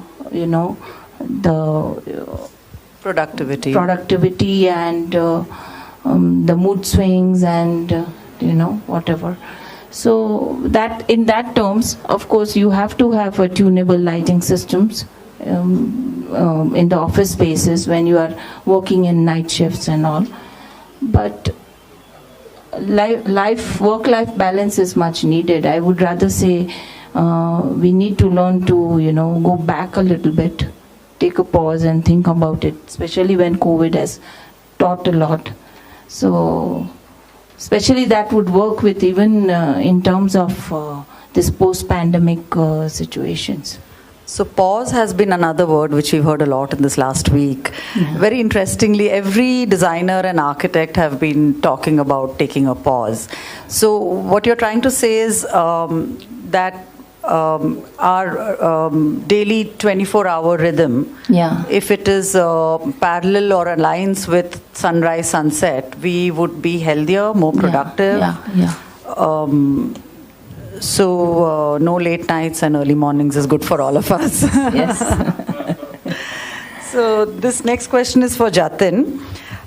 With high capital investments in tunable white fixtures and installations, how does human-centric lighting impact the return on investment, and do you see it making a way in your projects? So that's all boils down to ROI basically, and every project and for every businesses.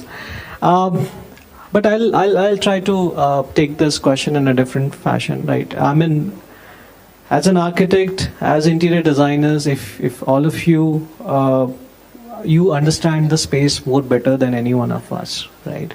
You know what a space wants, what a space should be given, what be it a hospitality, hotel rooms we are talking about, or we are talking about a hospital inside a particular ward or a cabin, or in an office space, a meeting room, and not even a general workspace areas, or in a residential apartment. This all elements need a special attention, and everything possibly is not on a scale of should I put 5,000 rupees light fixture or should I put a 50,000 rupees light fixture. Tunable is little far away when it comes to Indian context. I have to be very honest, it's a very limited usage, whether you can tune it to a warm light to a white light or a white light to warm light. But dimmable, I think every space today is on dimmers. Every space today is controlled with, you walk to a hotel room, you yourself want to use it. You in your apartments, you want to use dimmables. 10 years back, 5 years back, so drivers now are not even possibly, at least I in my apartment never had a driver in my lights. I still had a switch on and switch off, which I still prefer that way.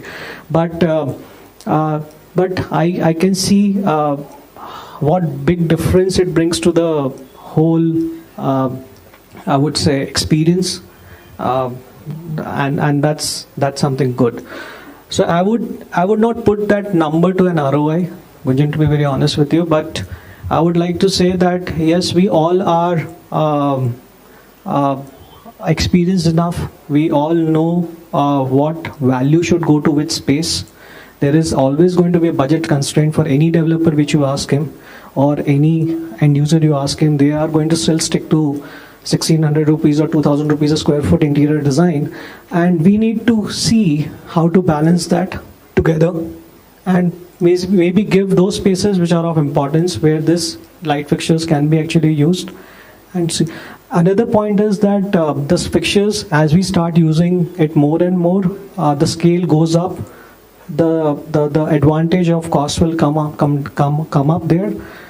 Today it's limited. Tomorrow it can be scaled up to any level, and we can get those advantages. So I would just park that point there with this comments, and I'm sure Fancy can add to that much more.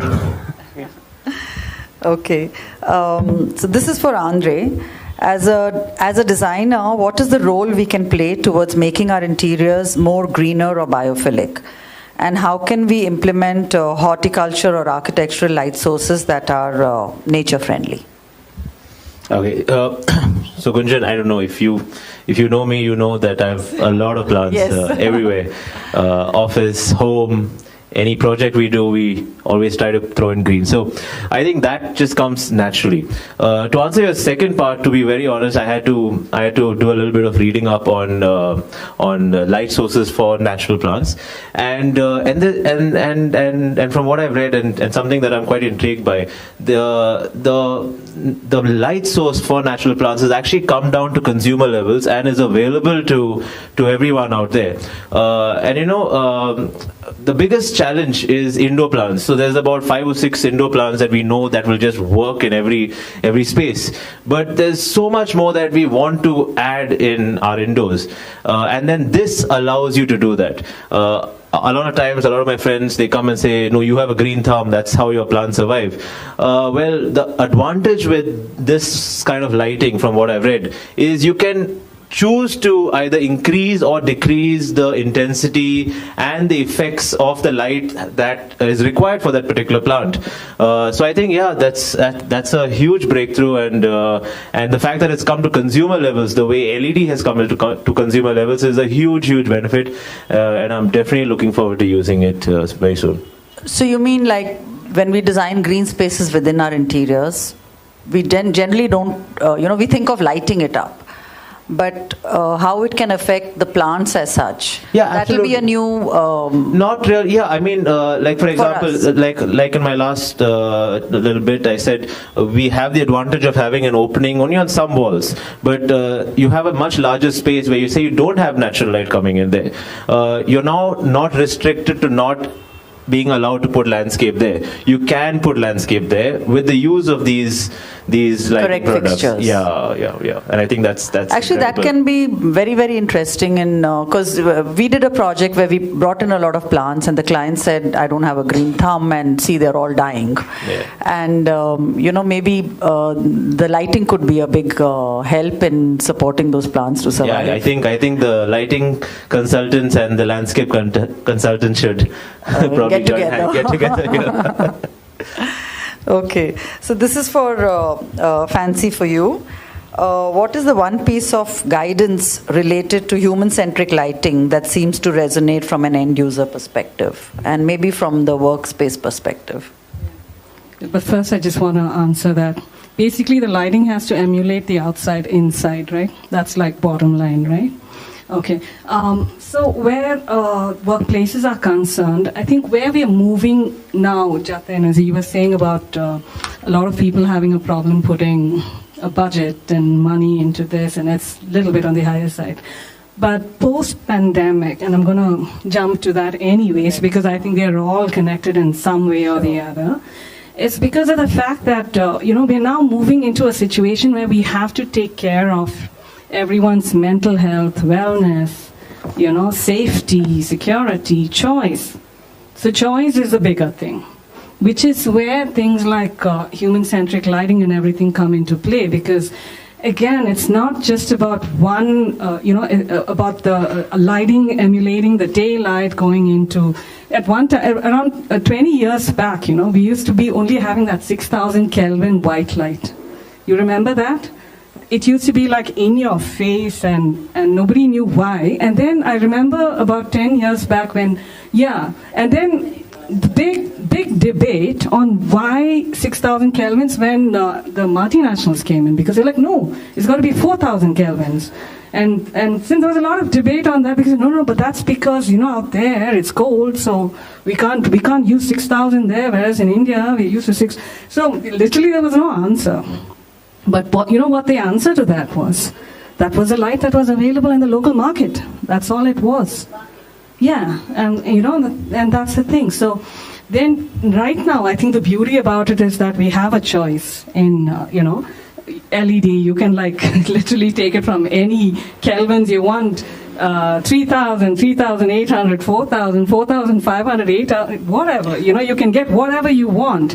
So I think bottom line is choice.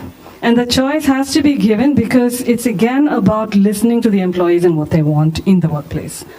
There are people who are very, very, even the way you work, some of them work with brighter lights, some with work, I don't know, maybe you can touch upon that to some extent.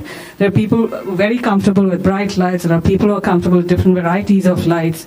So it's a choice that has to be given, I think, to the worker. Okay, so that's, I think, one of the things for human-centric lighting. The other thing is also ensuring that, you change that temperature. You're able to change it through the day from morning to evening based on your circadian rhythm. Yes, all of that is there. And it's got to definitely, it helps with the wellness and health of the employee for sure. So there are a lot of clients asking for this kind of lighting Mainly multinationals, because the bigger focus for them is the health and safety and wellness of their employees in the workplace. Yeah. And the supplier working together. Yeah, that's absolutely true. The lighting consultant and supplier working. See, you can always find a nice midway. The budget can be met, but I think it's necessary to understand where the value is. That's what I was talking value. about. Yeah.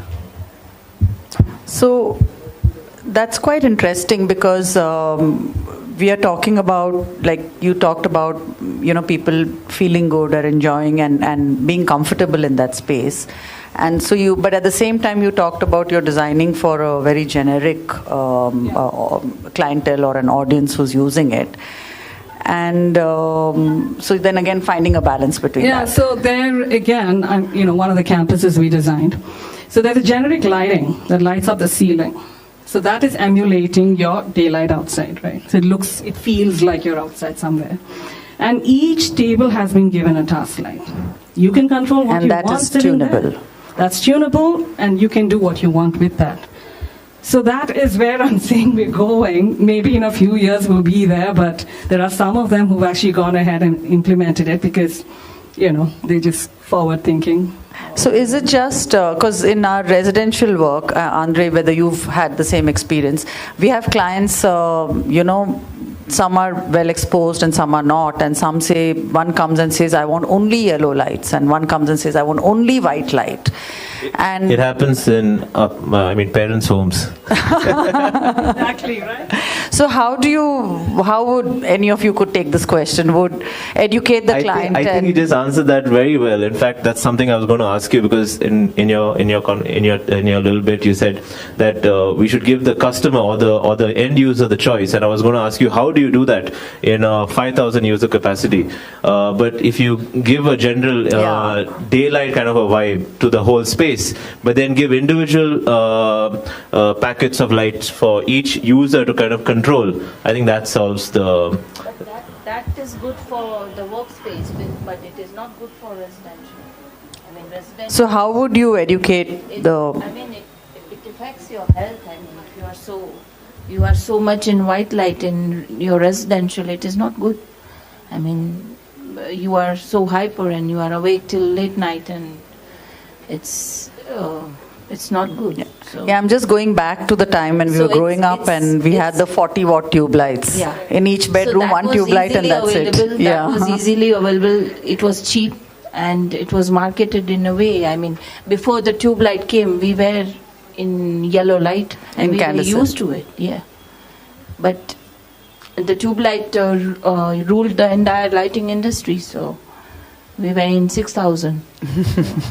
On a lighter note, at my house I had to do both kinds of lights. So going on to the next topic, which Fancy touched upon already, is post-pandemic. So this is the changes that the post-pandemic, especially I think in workspaces, we saw, because we stopped going to work from home, and we as architects and interior designers did a lot of, went back to a lot of our clients' homes and made really nice workspaces for them to work from home, so they don't want to go back to work anymore. So how do you get them back to work? So post-pandemic, we can see a major shift in terms of design as people are working remotely at their own places, requiring dedicated corners for all working people in the family. And there has been an increase in business meetings either online or working from cafes, homes, rather than in offices or in their workspaces. The COVID pandemic is accelerating these trends. One thing all our clients have learned is that you should have light on your face for your Zoom calls. So this is for Andre. In terms of designing spaces, especially residential, do you see any major trends emerging, and what are the challenges being faced in the new normal from the lighting perspective? So I have to stick to only lighting, then I think like you said, lighting up your face really, because that's what primarily everyone sees today, be it kids in school or in your offices. But yeah, I think definitely post lockdown we've had a couple of our old clients call up, and we've already finished creating those little workspace pockets for them. But in terms of challenges, I don't really see much of a challenge. It's just about finding that one space that works for you, and curating it and kind of making it your own. But quite honestly, I don't see too much of a post-pandemic change. It depends on the person. I, for one, have made sure that there's no workspace in my home because I'm done working from home. So if there's any work, I do go to my office, or I just use a laptop on the dining table. So I think it differs from person, and that's my personal opinion. Yeah, I guess talking about the residential sector especially, I think the lighting would be a part of the fact that all our residential clients started using their homes to their full potential, which maybe earlier they didn't. Because they were spending that much more time at home, and then creating lots of outdoor spaces, the terraces and the gardens and stuff like that, and of course the workspaces, and then the lighting that was associated with that. I think that would be the post-pandemic changes that we saw in residential interiors. Correct. This is for Shaili. How are we adopting these changes in lighting design? Are clients more demanding on this lighting design front as we realize the importance of lighting during these unprecedented times?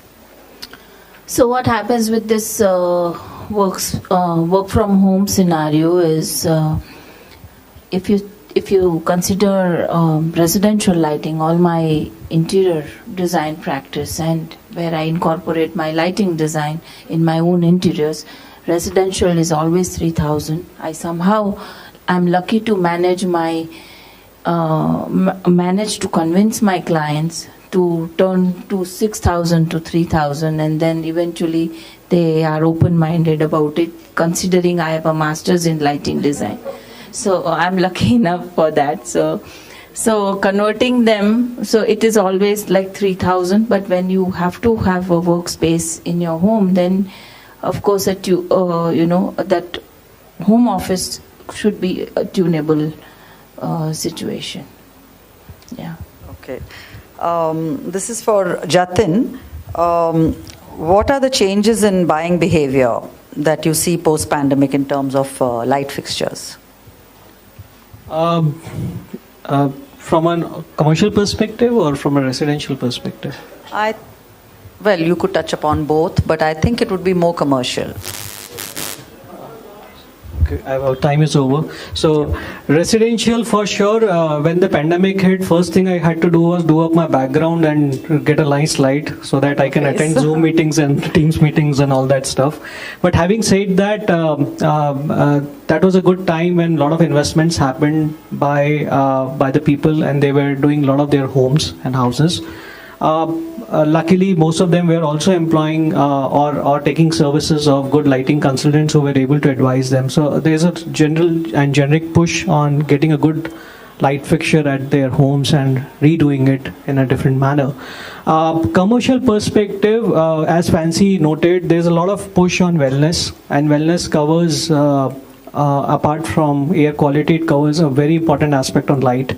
It creates a lot of, I'm sure whoever has gone through a well rating systems or are studying well rating systems, they will relate to it that a lot of engineering and a lot of analysis goes on what kind of light fixture you're using and what's impact it's going to make on your worktop desk, etc. That's a real push. There is a very large push on energy conservation, because that's something which is also part of sustainability goals which everyone has established, be it any MNC which you're working with. But then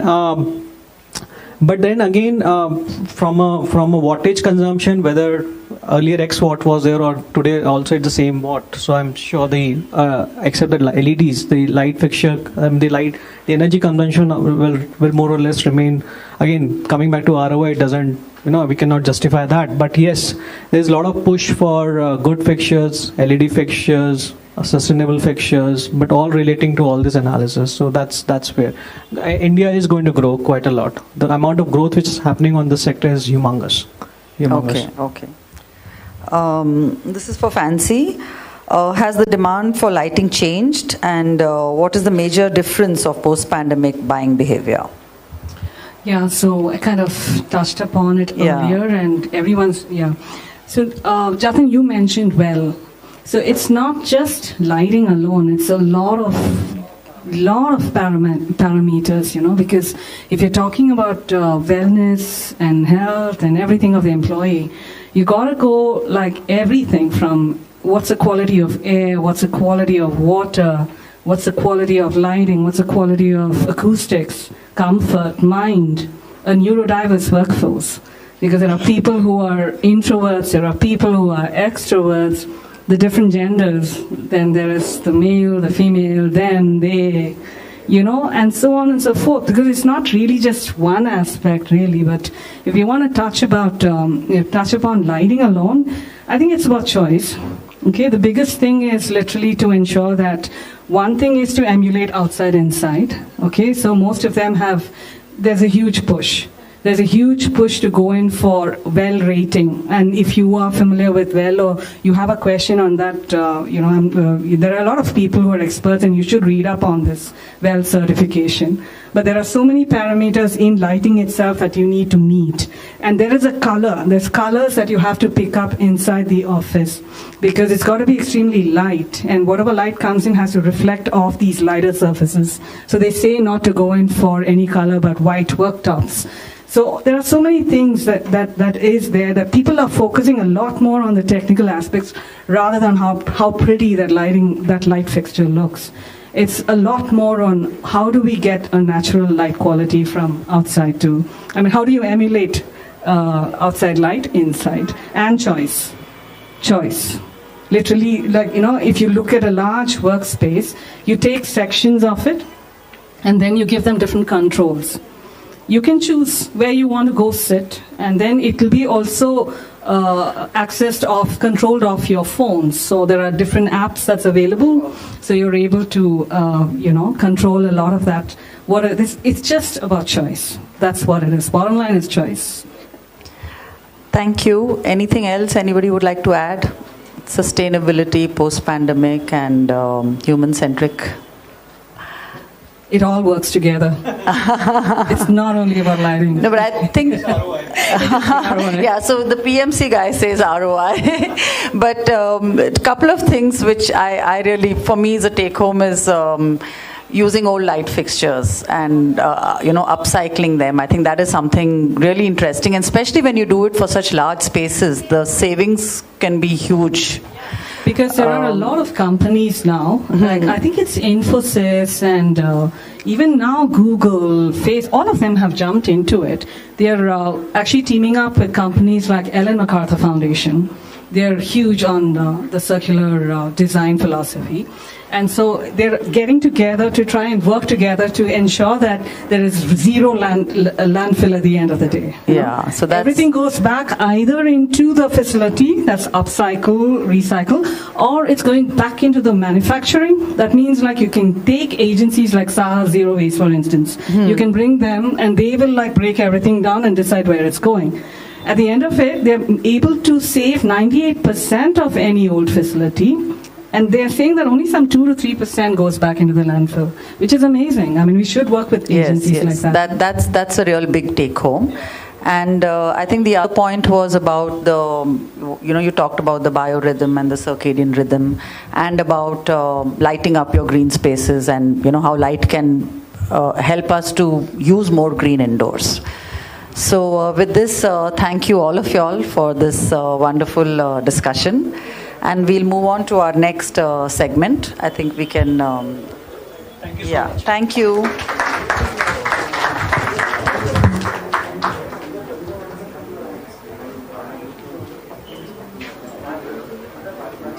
Coming to our last segment, which was in continuation with what happened yesterday, happiness is only real when shared. An exploration into light as a medium of communicating emotions. Curated by Will India members, Dr. Amardeep M. Dugar and Pratiksha, who presented to us earlier her story, along with mentors Amrita, Shaili and Swapnali, from the Women in Lighting team had an amazing live hands-on workshop on lighting yesterday. And this workshop was inspired by Society of Light and Lighting. And I think the mentors, Amrita, Shaili, Swapnali, we've all met. And the workshop was conducted by Dr. Amardeep M. Dugar, who I'm going to introduce. Pratiksha has already introduced herself. So Dr. Amardeep is the founder of Lighting Research and Design and is a trained architect and advocate of all elements of lighting, design, education and research. He has an MA in Architectural Lighting from the University of Wismar, Germany again, and a PhD from Victoria University, Wellington, New Zealand. In 2015, he brought IALD, the International Association of Lighting Designers, to India. He has spent a lot of his time selflessly organizing workshops and installations for over 1,500 students and over 90 professionals throughout India who have all benefited from these events. So they're both here. Welcome Dr. Amardeep and Pratiksha, and they're going to talk about the workshop, and post that I think there are 4 workshop groups, students worked on them, and e-certificates for all these participants of the workshop will also be mailed to all the students. Yeah.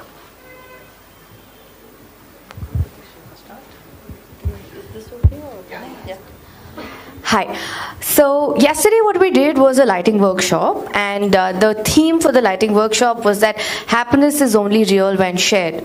So the idea was that when we are happy, we need to express it. We jump, we clap, we do all sorts of things to tell people that we're happy, right?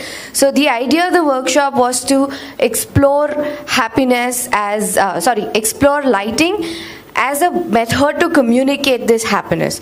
That was that was the idea of the workshop. Amardeep, can you please talk about the... Sure. So the format was inspired, I would also say borrowed from the Society of Light and Lighting from UK. So I'm a member of the Society of Light and Lighting, and I had approached the secretary and said, we are trying to do this event, and would it be good if you can replicate your model of the Ready Steady Light workshop in India? And we got the go ahead. And Ready Steady Light is you just have about 150 minutes and you give a set of light fixtures, work with the students, give them a bit of concepts, give them a bit of inspiration, give them sights, and they go on a actually ready, steady, and you go on a race. It's like lighting up the whole space within this 150 minutes of time. So the concept, can we have the next slide, please? So the concept that we worked on was from a very famous lighting architect by the name Richard Kelly. Lighting design is a very new profession, and it originated from the United States, where there was a lot of theater lighting happening. There were a lot of amazing architects, and there was one of the architect by the name of Richard Kelly, and he said that why not I try and explore what I see in theater into architectural lighting. And he explored this concept where he developed 3 tenets, 3 concepts which are called ambient luminescence, which is you provide ambient light all around the place. So you have all the walls are illuminated, so you have glowing walls, and it gives you a lot of general illumination all around that space. Second is a focal glow. So you focus on the artifact that is there, and that was the concept. And third was to play of brilliance, where you bring in a lot of brilliant elements, sparkle, and a lot of glow all around to work in a playing of brilliance. And these were the 3 tenets that we had worked and provided to the students to say, if you were given this concept of ambient luminescence, focal glow, and play of brilliance, how would you use these 3 tools, 3 tenets, to light up a space?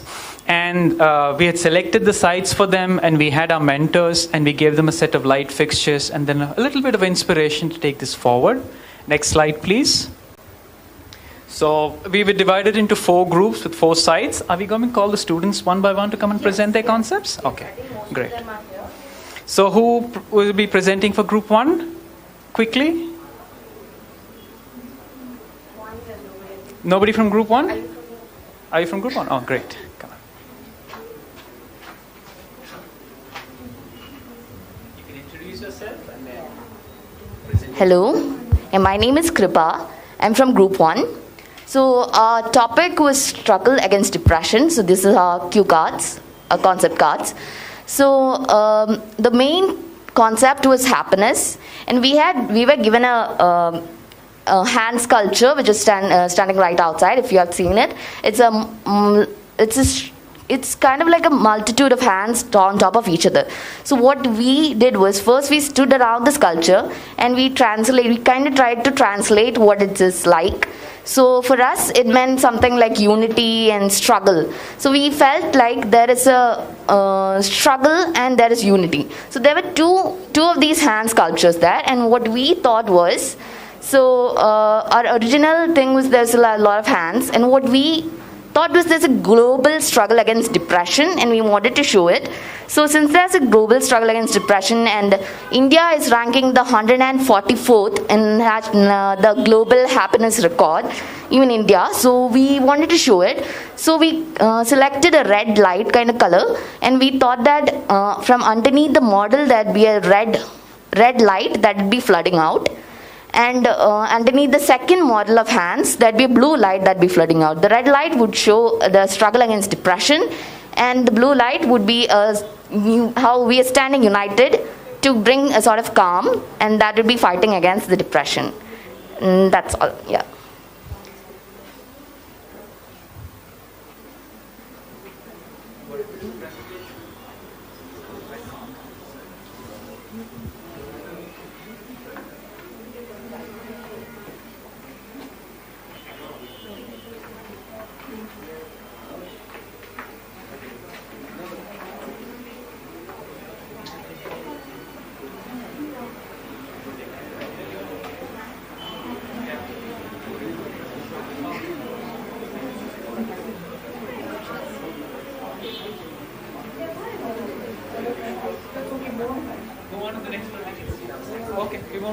This is outside. When you walk towards the metro station, you'll find it on the right hand side, this installation, if you want to take a look at it. Who's here from Group 2? So hi everyone, I'm Vaishnavi and I'm presenting on behalf of Group 2. So ours was basically, this was a piece of land that was given for us with these props. So there were two sculptures which looked like, one man looked like he was sort of lean and like struggling, and then there was another man over there who looked very strong and like very built up and all that. So what we thought, looking at all the plants around that model, we thought we'll use those and then make a storyline out of it. So basically, if you look at the lean struggling man, we wanted to show that, like how in today's world with all the climate change happening and how there's so much pollution and so much degradation in human mental health, physical health and all that. We want to show that. And we used all these red light as if like, he's struggling and then he's burning and all this kind of chaos and pain. And the tree in between is like a bifurcation between that side and this side. So if we see the tree and all that plants, it's like we are showing that, there's over time, like at least by 2050, we can try to be more sustainable. We can try to put in our efforts in making nature and, like our environment more better, and then we can be more healthier. So that's what the other side represents.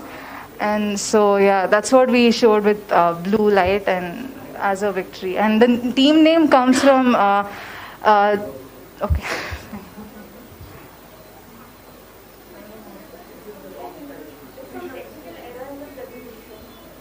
Okay. I think the presentation is saying that people should walk out and see the actual experience. We didn't go too long. So, can we have the next one then? Thank you. We have anybody from team Group 3?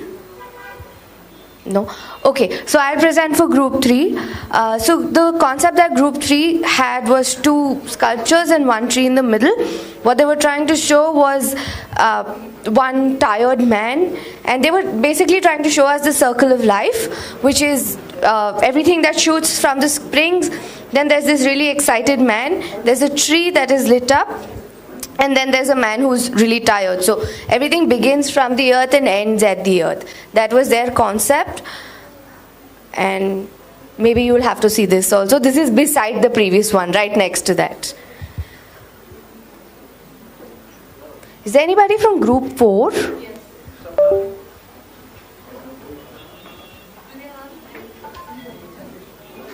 The images are not.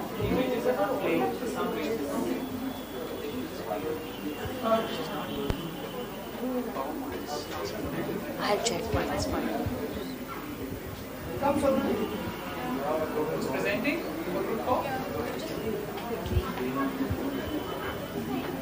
Okay, so we got a site where we had a statue of Mahatma Gandhi and with his charkha obviously. So we took note of the entire site and we made sure that we understand the difference between the sites you all got. So what was different about it was we had a ceiling on top. So we utilized that and we made sure that like we used the ceiling as well as the plantation behind, and accordingly we placed the lighting fixtures. Coming to the concept, since Gandhi was one of the greatest apostles of peace and truth and non-violence, we used the color white to like highlight the main statue, and we used like projection from bottom to create a shadow effect from the bottom and also highlight the contours from like the structure. And coming to his charkha, like we used tricolors on the thread of the charkha because it was one of the most important backbone behind the whole civil independence movement which he pioneered. So I think that's the main concept behind the whole scene. And the projection on the bottom, it's used to like create a shadow effect on top of the ceiling, if you can see. Yeah, so that's how we utilize the ceiling. That's about it. Thank you.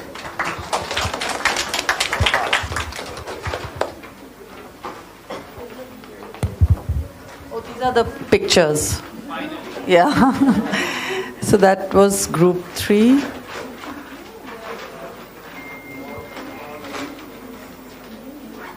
Do we have group 1?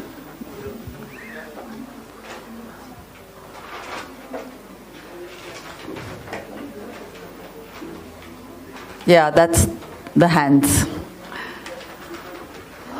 So we are here at the end of this session and event. I think it was really informative, inspiring, educative, collaborative, and I think apart from the other things we discussed at the panel, after this workshop, I realized there was a lot of focus on education from Will, and I think that is something we should be really, really thankful for, to Will, to give students such an opportunity and, to be able to be creative and come up with workshops overnight with a nice installation when the base is already given to them. So thank you, Dr. Amardeep and Pratiksha, for that. So we end the session here, and I call Fancy George to give out some mementos to Pratiksha.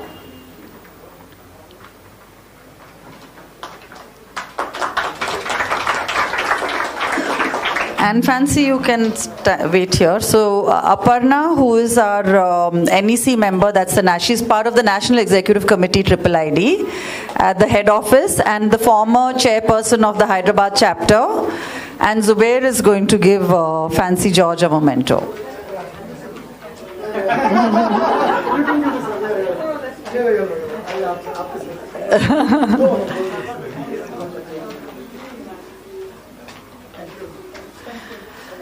Thank you, Fancy. I call Shaili to give a memento to Amrita.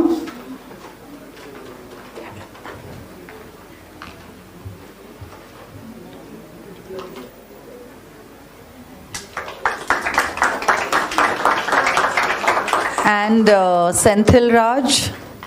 Shaili, huh? He's not here, is it? Oh, okay, sorry. So can I call Andre? I have to mention something here. Sure. For Senthil. So, ladies and gentlemen, the heart that's beating outside is because of Senthil Raj. He worked for 2 full nights, am I right? Yeah. So 2 full nights to actually make that heart beating. And please don't miss out that heart. It's an installation by Harshada Shetty and Zubair Ahmed. It's at the opposite to the Barton Center inside the Rangoli area, if you've not seen it. So, Senthil, so it's an appreciation, token of appreciation for Senthil. I call Andre to give a memento to Swapnali.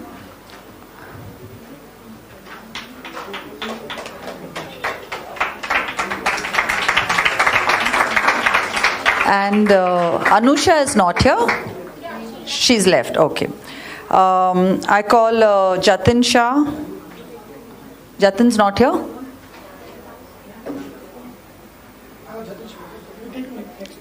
Okay. So then we call Aparna back again for the panelists. That's why we gave hers first. Bye, Fancy. Zubair and Aparna to Andre, please. And Shaili.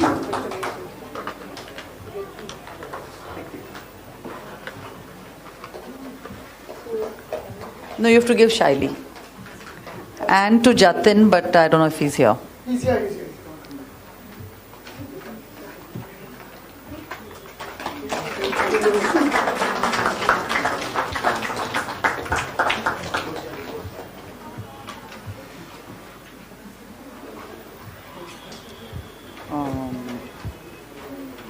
Kavita's not there. Okay, okay. Surbhi. So Gunjan, unless Gunjan, Zubair and Kavita have to give. Just Zubair can give this. Okay. So now to Gunjan, Mr. Zubair can give. Thank you so much.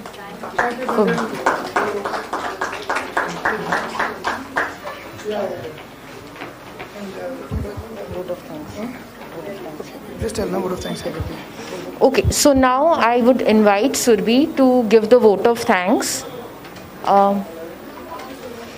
Just let's wait for 1 minute. So thank you so much, Gunjan, for being such a lovely moderator. You did it so lovely. Thank you. And now I would request Surbhi to come up for the vote of thanks. Thank you, Gunjan, for your super moderation and keeping us hooked for last 2 hours to our chairs. I would take, on behalf of Women in Lighting, I would like to take this opportunity to propose a vote of thanks today. Well, the list is so long, I have to read. I hope you guys won't mind.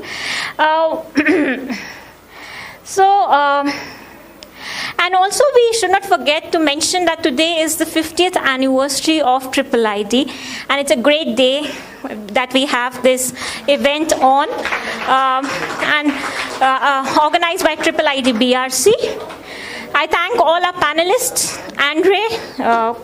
Andre Kamara, Jatin Shah, Fancy George, and Shelly Trivedi for taking out time from their busy schedules and gracing the event. Big thanks to our sponsors, Studio Plus, Zubair and his team, Iftikhar, Samson, and Suhail, who is not only a Will supporter, but also Triple ID BRC committee member, without the Studio Plus, this event would have not been possible. Thank you to the Women in Lighting India members, Pratiksha, Amrita, who are especially traveling for the event from Mumbai, Harshita, Anusha, and Helena for sharing their so inspiring journeys. I thank Will Mail supporter and curator for yesterday's workshop, Dr. Amardeep Dugar, for his inspiring mentorship. Okay, mentorship to the participants. As you see such incredible installations around, please don't forget to see the lighting installations that these students did yesterday evening. I should not forget to thank the volunteers and Will India members who are not present here, but they have actually worked very hard for making this event possible by Women in Lighting India. And they worked complete week for arranging for this event. Senthil is one of them, as I mentioned. Pardon me if I've forgotten anybody's name here. And wishing you all a very enlightening new year. Jatin Shah's felicitation, please. Mentioned. Jatin Shah ka kar do. Jatin. Wish Zubair and Farina an anniversary. Happy anniversary. Oh, okay. Yeah. Yeah, I would request Jatin to please felicitate our panel members. Yeah. Oh, okay, I'm so sorry. I'm so sorry. Yeah, Jatin, I request Jatin. Yeah.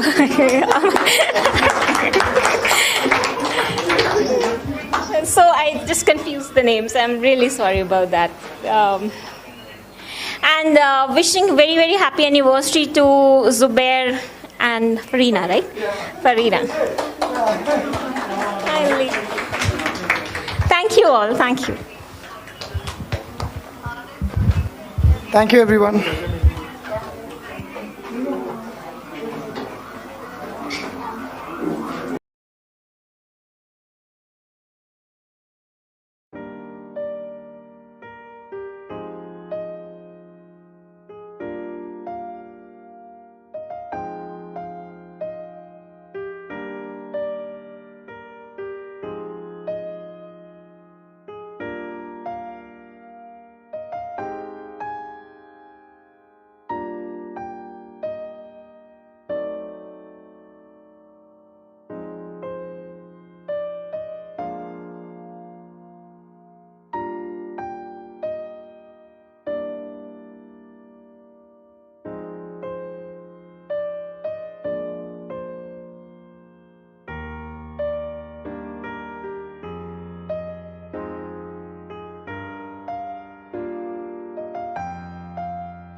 is this whole connect about looking at things which are beautiful, which are handmade, and you recognize the fact that it's made.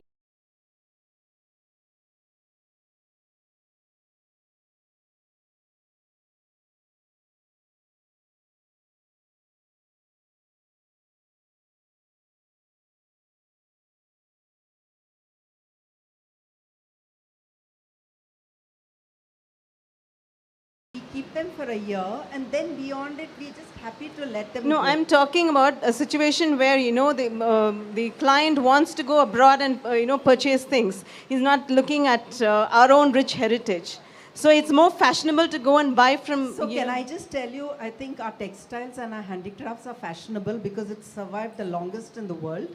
So I think we have to rethink what is fashionable in our head. It is fashionable, it's relevant, it's your own culture, it talks to your heart and it talks to your soul. So I don't think we should look at anywhere else for anyone else to validate it. I think it comes from our grounding and our celebration of what we are as a country and as Indians. And I think that is very important, that we take charge and say, why should I go out and look for something? We have it here. I think we should just appreciate what we've got. Instead of saying it doesn't become fashionable to go out and say, Gucci, do that, and then I'll follow. I think that stems from, I think you should just have confidence. As long as you're able to put money to the artisan, I think that confidence will grow. You were mentioning about, making, the architect Tanuja, you were mentioning about, taking this to the schools, etc.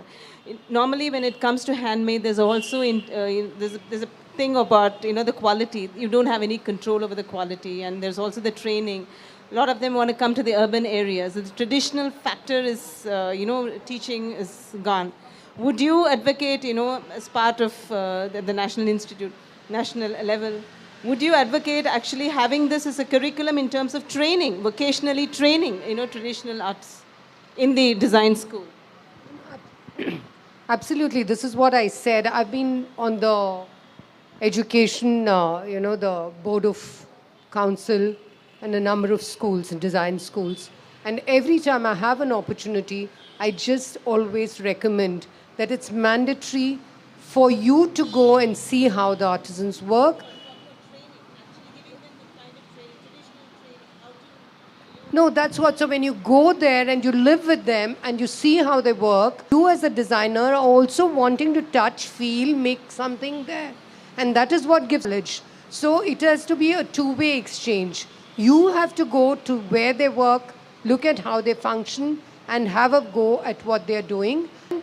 They have to come to where you are, because you cannot be sitting in the village and understanding what a urban needs. So when they come to your institutes, see what the students are, because maybe a bunch of students can go to a village. But when you bring them into the institute, it's the entire institute which can engage with them. And then you produce something which is then put up as an exhibition. You're opening it to the city to look at how you can actually use it.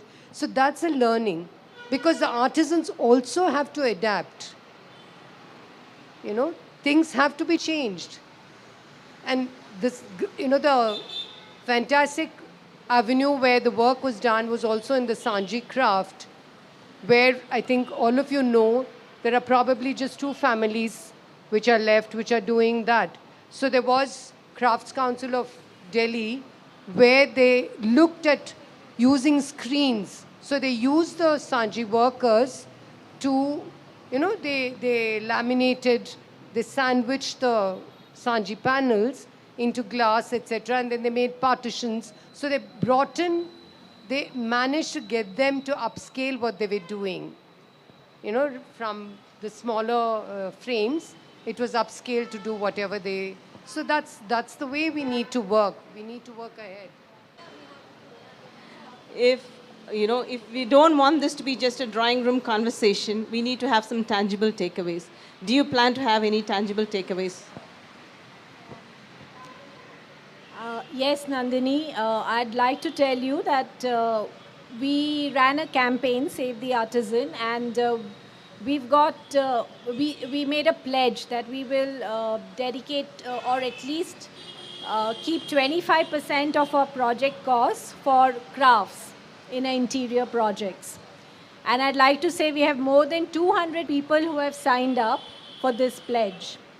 The other thing we are going to do, the second thing, is we are going to collaborate with the 4 craft organizations that we've signed up at this particular Designuru and come out with a signature collection. So that's the second thing. And the third thing, which I've been wanting to do for a very long time, is the crafts directory. So we want to, and we want to start with Karnataka first. We want to collate all the information about the artisans and bring it out as a craft come artisan diary, various crafts, who are the people who practice it, and the interfaces. So these are our aims as part of this Designuru.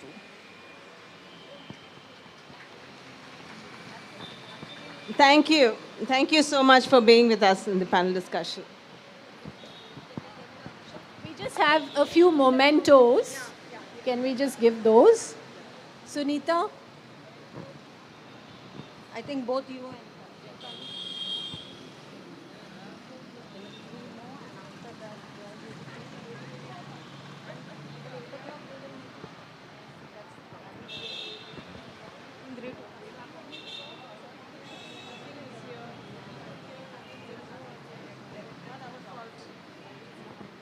Thank you, Nandini, and sorry for hurrying you up. But we all know we want to hear everybody, and this is such an interesting topic. There's no end. But we will meet again. You know, Triple ID is here, and we will have other programs as well. Thank you, Usna. What a fabulous week. I mean, and today is such a special day for Triple ID. December 22nd is the foundation day. Triple ID has completed 50 years. And Bangalore chapter has completed 27 years. A huge round of applause. And here I would like to say that Designuru is a dream which I remember Gayatri Shetty had seen during her term. And what the amazing part of it is that I remember how we went through that entire exercise to figure what the name would be and the logo, and then how you took it through your term, and term after term you have allowed the members of Triple ID to own this, and today you should be so proud that Triple ID has in turn handed it over to the city and all the collaborations. What a large part Art Mantram was in the last Designuru. So thank you so much. I mean, this is totally a dream come true. I think without much ado, I will start off with the other 3 presentations. So our first presenter is Husna Rahman. Well, for Bangaloreans, she needs no introduction, but we have a whole lot of friends here from Pan India. So from Pan India, all our... So Husna has studied at the Inchbald School of Design at the Sloane Square, London, as well as Parsons School of Design, New York. Back home in Bengaluru, the newly minted designer launched into a solo career in the form of Fulcrum Studio. Somewhere around 2003, Husna has been selected by Arch Daily as one of the top female practices in the world, and has received several awards for resurrecting and contemporizing Indian craft.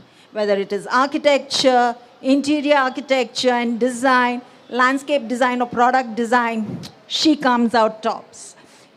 Husna has been such a huge part of Triple ID. She has always been there whenever we have invited her. So we look forward, we know all the fabulous stuff you do, but we'd like to the city of Bangalore to see it too. Thank you, Husna.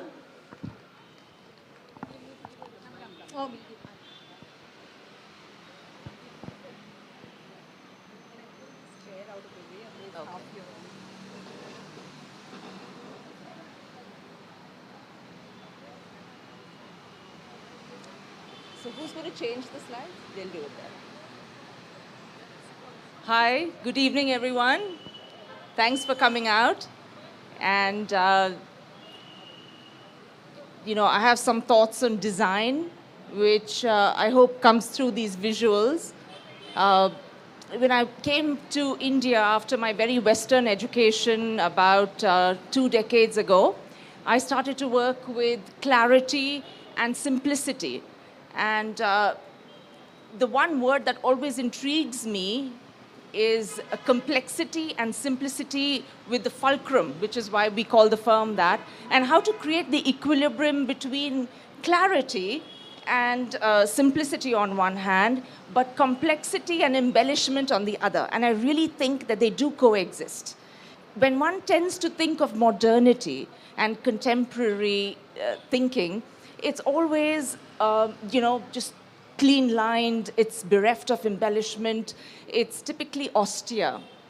Whereas I really think there's a great deal of excitement to be added to a space when you create compelling contradiction.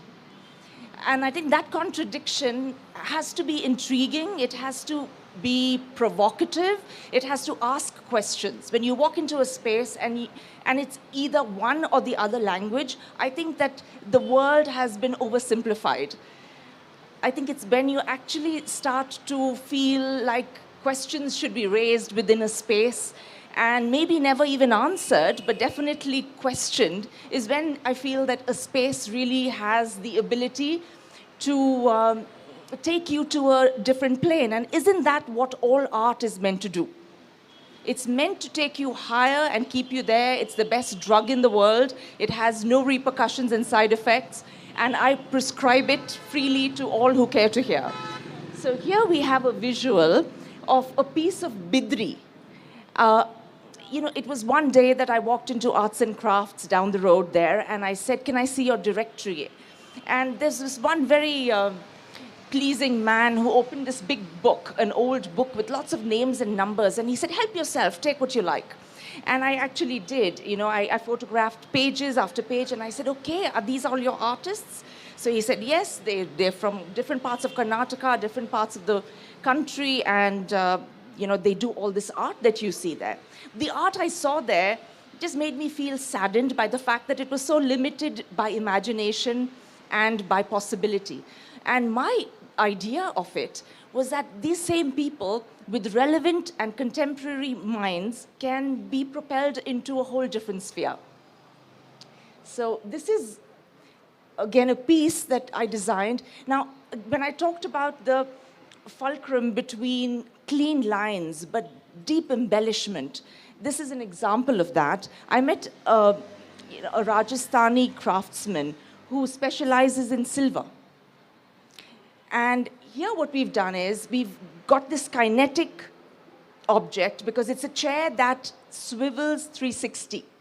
What we've done is put it on a wooden base, and then we've got literally a jacket, which is, if you actually were to draw a sketch of this, it's one clean sweep. So it's one beautiful shape, which goes kind of narrowing, broadening, and then broad again. So there is a real poetry in the simplicity of the form, but as this piece swivels, it catches the light and just mesmerizes. Because each angle is kind of etched like a bevel, so it just is resplendent. It's like, diamonds that are just completely shimmering. So that's one kind of design that we did, and we kept it in a very modern space. So what we do is we kind of just completely shake up the expectation of walking into a space that looks very monastic, but has this one piece that contradicts everything else within, marries very well, but still has a voice of its own. Okay. So this again is the Bidri light, wherein we've got modern circles which are just created on the outside as well as the inside. So when the light comes in from the area within, it's quite resplendent. So this is the area within the light. So it's as intriguing within as it is without. And it just makes the silver shimmer, by virtue of the light fixture, and just makes it feel like, but you know, there is this thing about the hand, isn't there, that nothing else can ever do. I mean, when you eat with your hand, it enhances flavor. When you play music with your hand, whether it's touching the strings or the piano, it again creates a mood and a moment that's unparalleled. And also, when anything is done by hand, it's a sense of expression. It is the story of the artist. His life, so to speak, is being unfolded in front of you, because it's not minutes, it's hours, sometimes days, even years that he's spending. So his thoughts, his life, his emotions, his feelings are ingrained in that piece, which you eventually feel compelled by. So it's emotional journey, you know, and that is why we all feel like when we walk into a space, there is a magnetic field around that work of art. It's his emotion and his life pulling you towards it, you know. So I feel there is you know, science can only understand that much, but emotion is a whole different realm, and it's a feeling that hopefully we can never fully describe or understand. Yeah. So this is another Bidri chair, and as you can see, the carcass on the outside, completely wood, and just the inside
possible, and especially what's not. So here we have concrete, which is embellished with brass, and just how you can cut into it and add materials. Just keep some of it completely plain, whereas add metal and work with it in a way that concrete doesn't tend to be. You know, usually concrete is just a stark material which stays on its own. But we thought, how about taking something which is so staid and austere, but adding something which is so bling to it, and see how they completely work together. And also with the patterns. Yeah. So this is, again, you know, oftentimes what we do on sites is we turn them into workshops. Here we had a whole team from Agra flown in for the mother of pearl inlay. So this is a very modern bedroom, but what we've done with it is that the side panels comprises of this incredible inlay into white marble. And it shimmers just enough to make you feel like, you know, you're royalty, but not enough to make you feel like you can't enjoy the room forever and more. So, you know, this is again just a home that we designed, a lot of space, and the idea of the lotus. The mandir is the puja room there, and when the client said, and that was his only brief really, which is, can we have the mandir in the center of the home? And given that brief, we definitely had to elevate it from the idea of a room to something which was open and just, you know, artful. And there we have the lotus, cusped by the golden pod inside within which the murtis are. You know?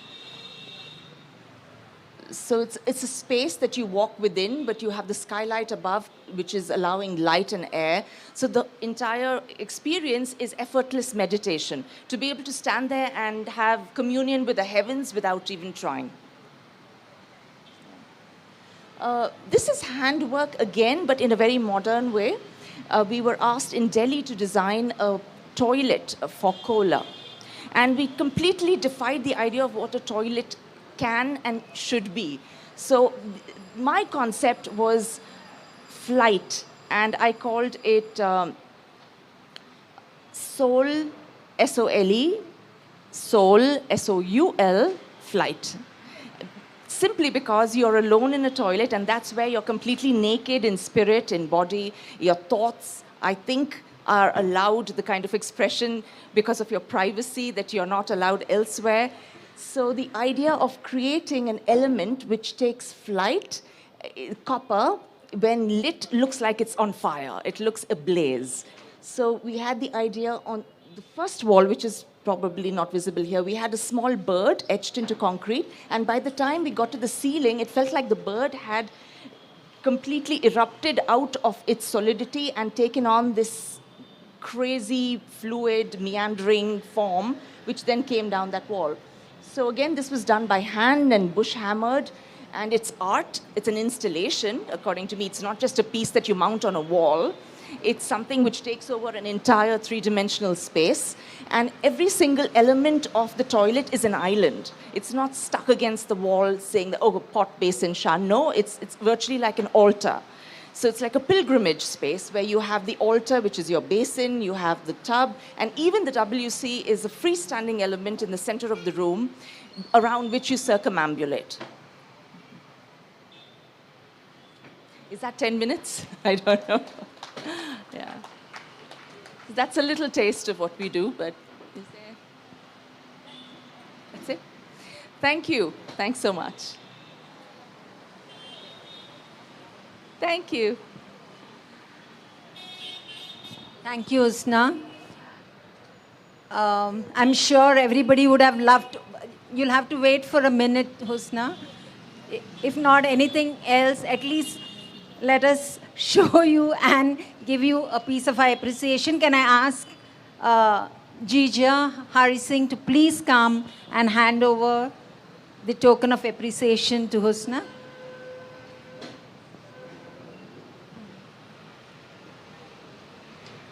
Please come here.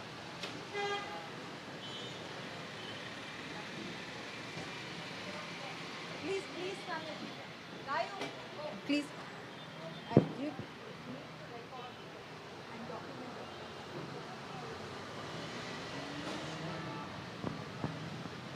Thank you so much. So our next presenter for the evening is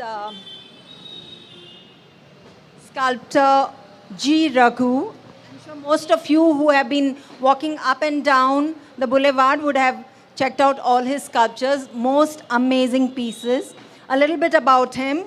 G. Raghu was born in Kilimanur, Kerala. He studied sculpture at the College of Fine Arts, Thiruvananthapuram.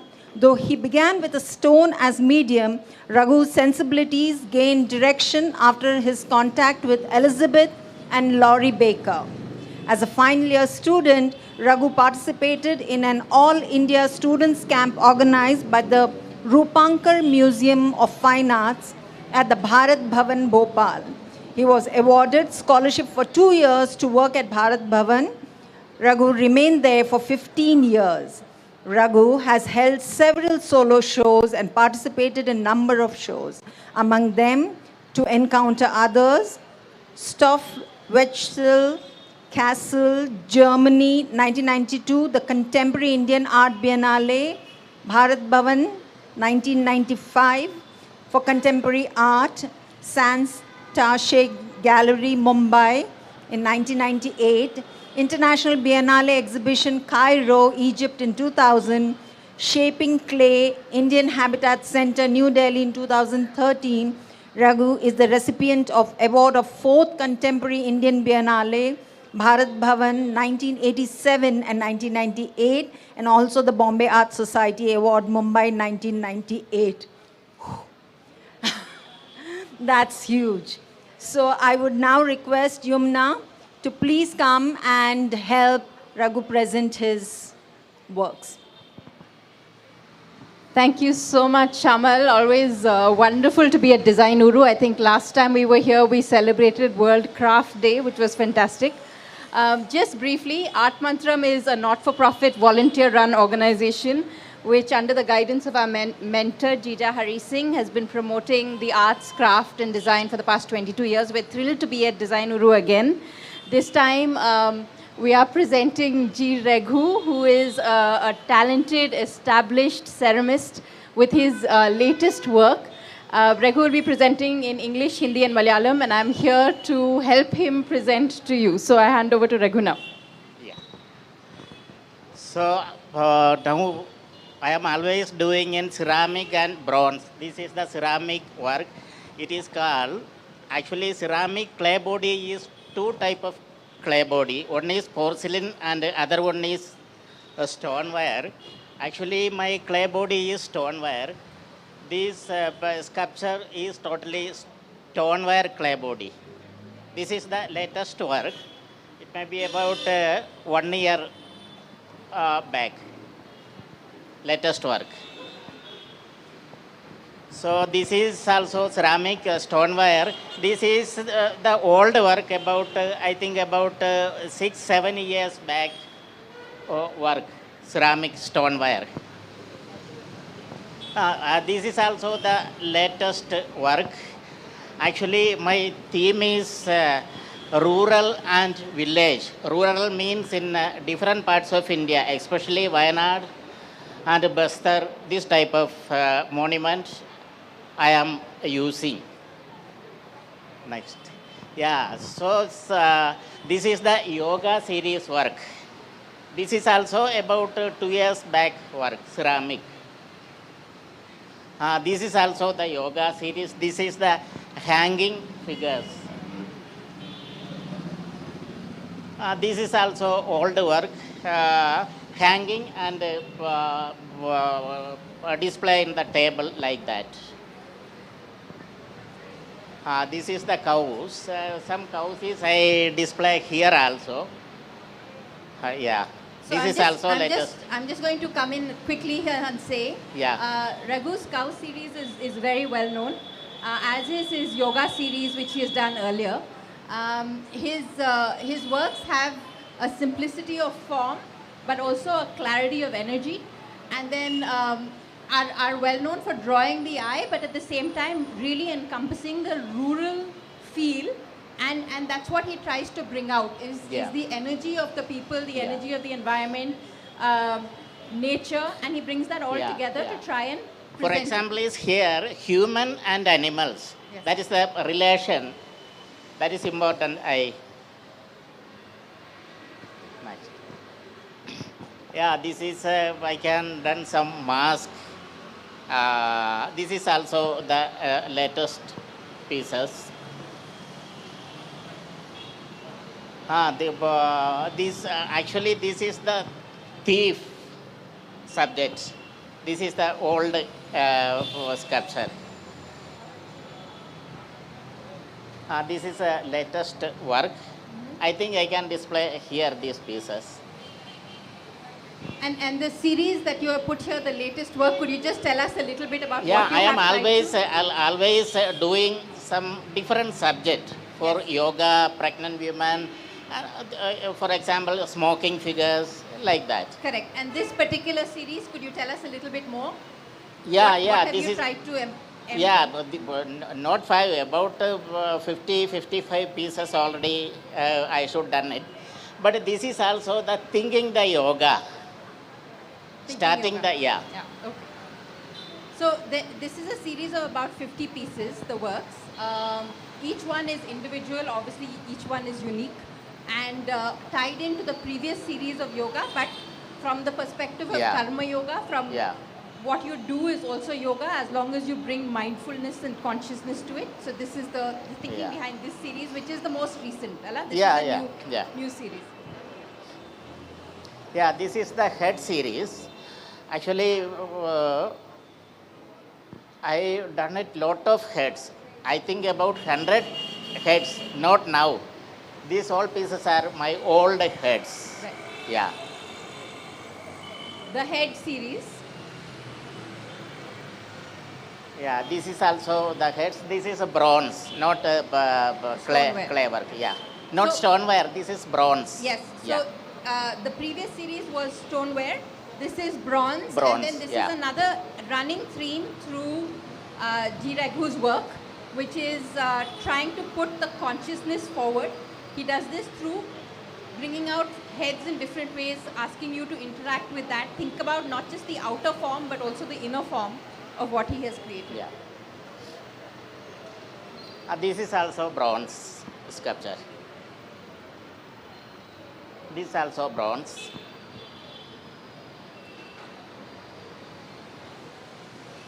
This series, Raghu? Yeah, this is a new series. This is also the village. For example, vegetables, banana, and this is the in common family for the village.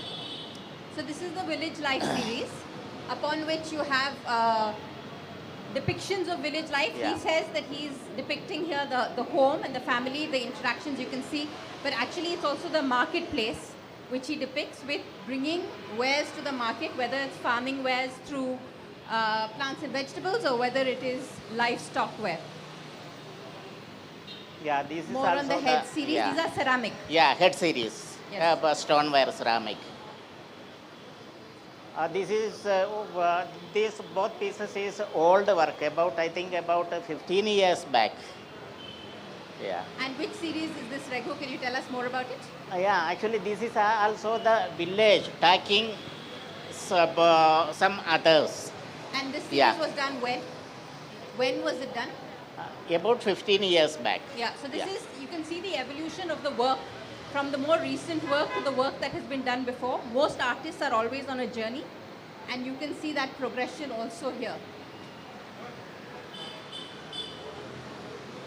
Done, right?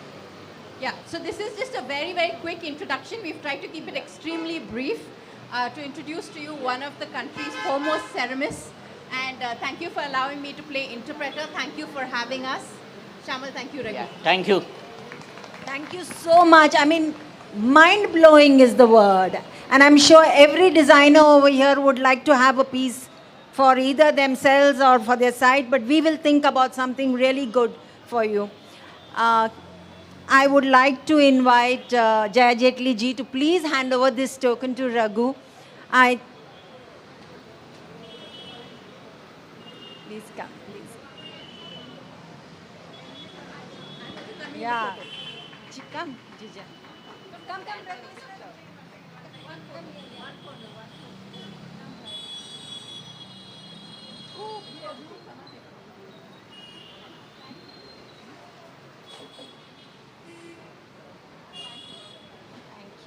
Thank you so much. Our last presenter for the evening, I mean, there is more to come, but among the 3 series, Padmini Govind. Padmini Govind was handed down from mother to daughter. Padmini Govind's exclusive block print studio, Tarangini in Bengaluru, focuses on sustainability, rootedness, and upliftment. When not many down south knew about the craft of block printing, Govind's mother had set up Tarangini in Bangalore back in 1977. Padmini, for 2 decades, pursued a busy corporate career. She worked with fintech firms abroad. She moved back to India 10 years ago and started to see herself being involved in the studio Tarangini. This meant taking her mother's past work forward and combining it with her own vision for the future. Acknowledging the importance of karigars and artists in the sustainable block printing business, the organization was recently awarded the Global Eco Artisan Award for a stole submitted by the studio, which was hand-woven by the inhabitants of a leprosy rehabilitation center in Bihar. Similarly, artists from Tarangini have tied up with Asha Foundation for Autism to run workshops for autistic young adults. May I have Padmini Govind here? Thank you so much.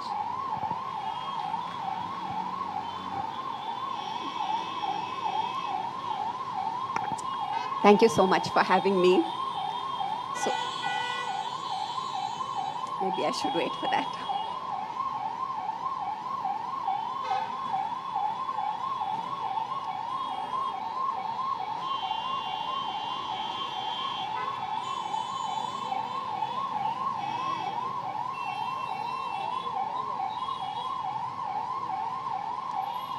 So my mum actually started Tarangini in 77. We are the last heritage block print studio left in our tech city. So there used to be a lot more Taranginis, lot more block print studios happening in Bangalore. So when people ask me what is our sustainability mission, is to only to sustain the handcraft ecosystem of Bangalore. I know there are many people who work in rural areas, but our goal is to keep it current for our ecosystem. So Taranga means wave in Sanskrit, and we are next to Sankey Tank. And Guinea is bird in Kannada, so that was our branding strategy done very simply. So Mum always believed in treating people fairly, having an ethical outset. We've always been organic certified. I think now these are new buzzwords on Instagram, but for Tarangini, it was part of our DNA from the very beginning. I didn't have to do much to change anything except to get us on the radar through the world of social media. Our goal is to have more women block printers, to have more women wood carvers in Bangalore, and we've done that by adopting some autism centers where we train them for free. Because none of my artisans' children, unfortunately, are coming into this trade. They all feel it's not cool to be an artisan in Bangalore. They would rather work for Swiggy or Flipkart or Ola. So in order to change that, we hope to bring in next-gen artisans through these autism centers. And as ma'am said, I think it's very important to expose school kids and also college people to what contemporary craft can be like. So our goal is to really reach a millennial audience. I have a little clip about Tarangini, so it's just a couple of minutes.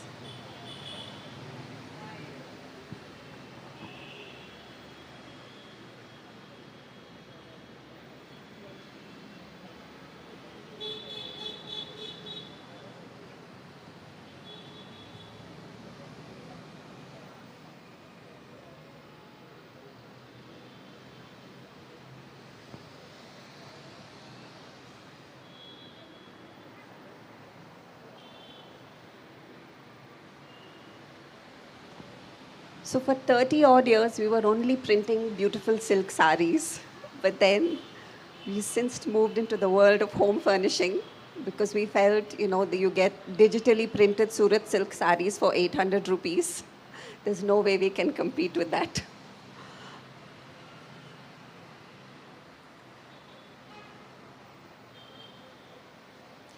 We also are really careful about our supply chain and making sure that we are sustainably harvesting or at least sourcing every element of things that we use in dyes.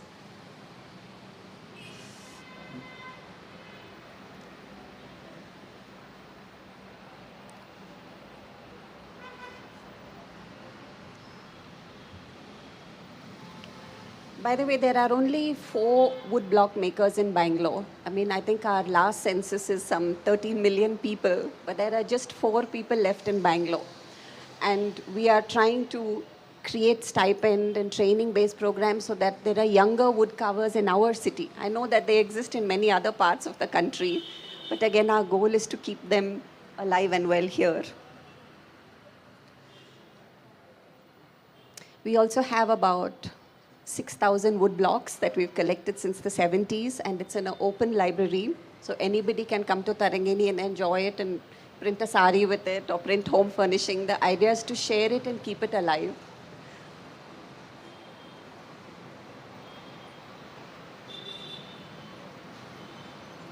So this is actually a very simple rudimentary process of steaming fabric. So again, it's very eco-friendly, but that's what sets the color. So there are people who are wearing Tarangini saris from 30, 40 years ago. Color has not faded, it has not bled. So I think if you go back to the roots of how things are made, they are actually automatically sustainable and they are very low waste to begin with. It's only as you mechanize them further that they tend to create more waste.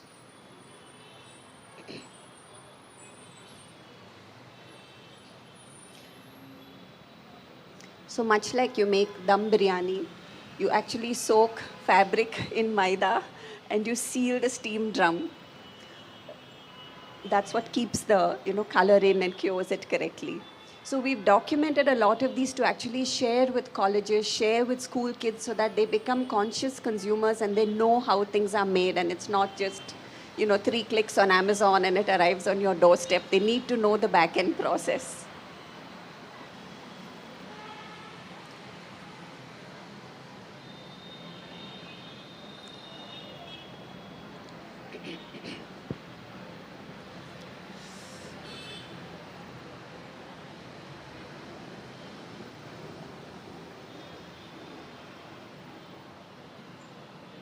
So while it's nice to enjoy, traditional motifs, we also feel that it's a good thing to take block printing into more contemporary spaces. You can flip the next one.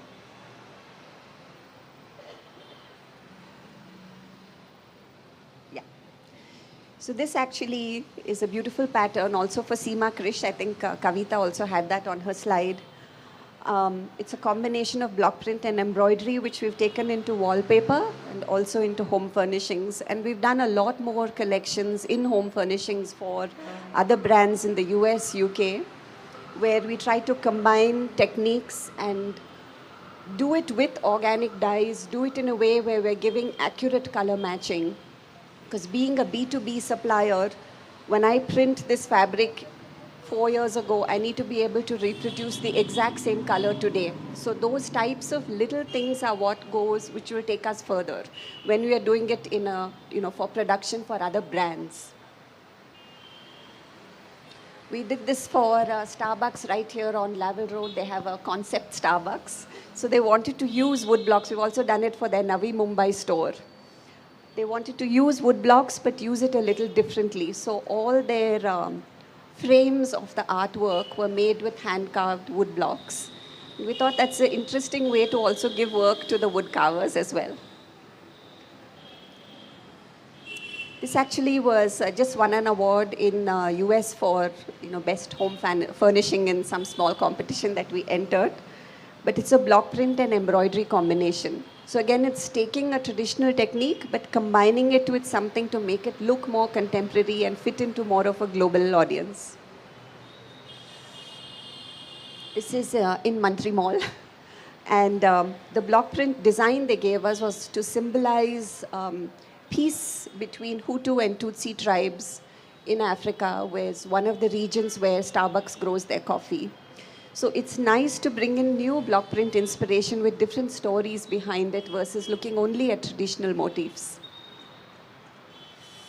This is for Bangalore International Center. So we did all these wall tiles made from block print on the ceilings. And there's lots more on our Instagram, but I know they said 10 minutes, so I've sort of kept it brief. And that's my lovely team, so please feel free to drop into our studio in Sadashiv Nagar whenever you're passing by. Thank you. Truly, truly fascinating, Padmini. Thank you so much. Please be here. Who can I invite now? Okay. Can we have Dinesh Verma and his lovely wife here? Please come, and we need to hand over the token of appreciation to Padmini.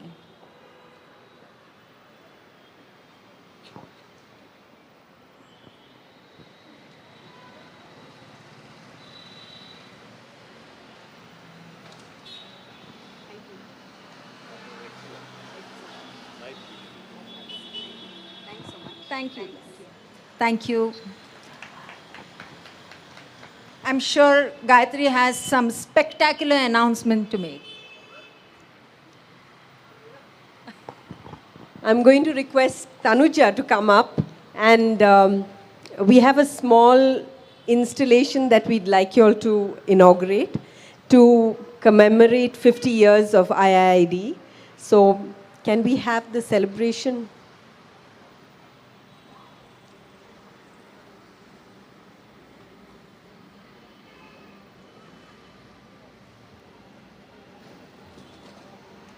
The sound.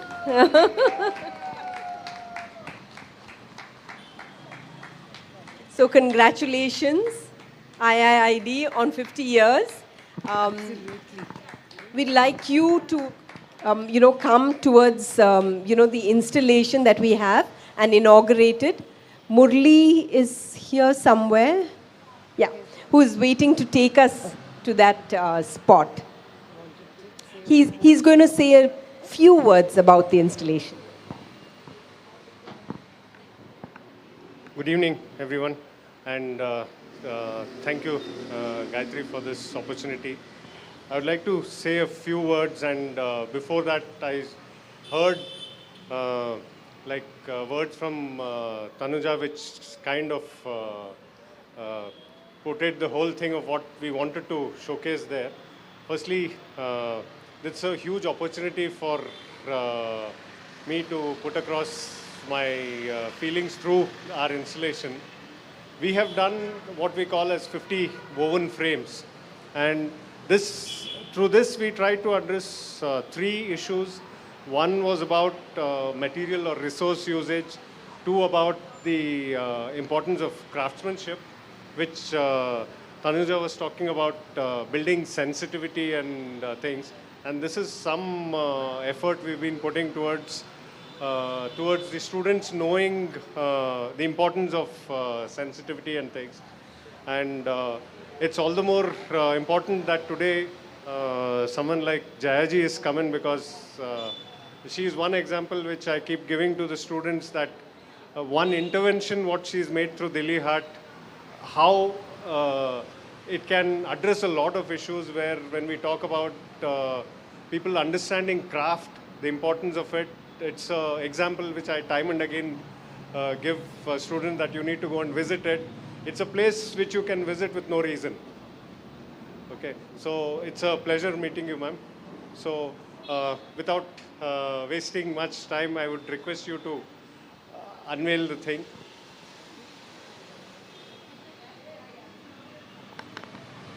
We'll just do the unveiling, after which Ms. Jaya Jetli will have a presentation over here. Just a 5-minute inauguration.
Ravi, it's a huge collaboration.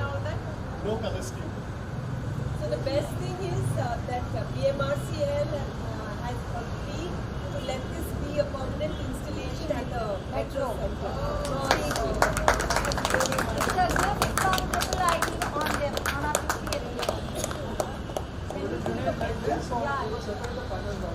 These panels are going to be mounted on the wall.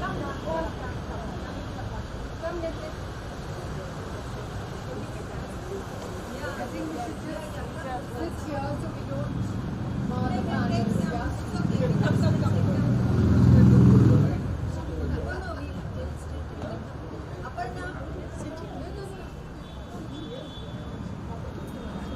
that's what I'm saying.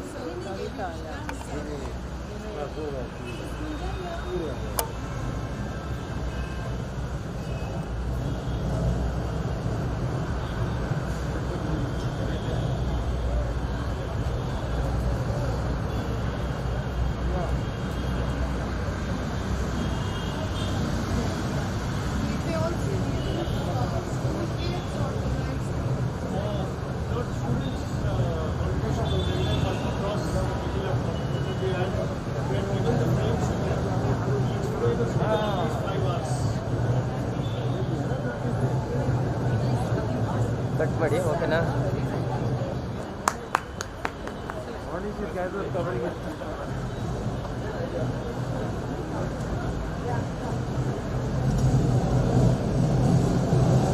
ಮುಗಿತಾ ಕ್ಲೋಸಾ ಗೊತ್ತಿಲ್ಲ idea ಇಲ್ಲ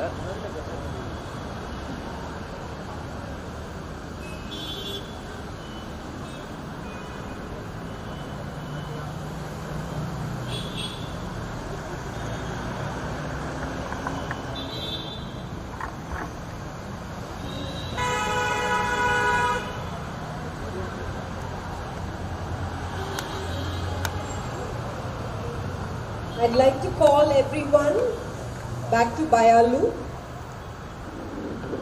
where Tanuja is going to give a brief introduction before we have a presentation by Mr. Jayajit.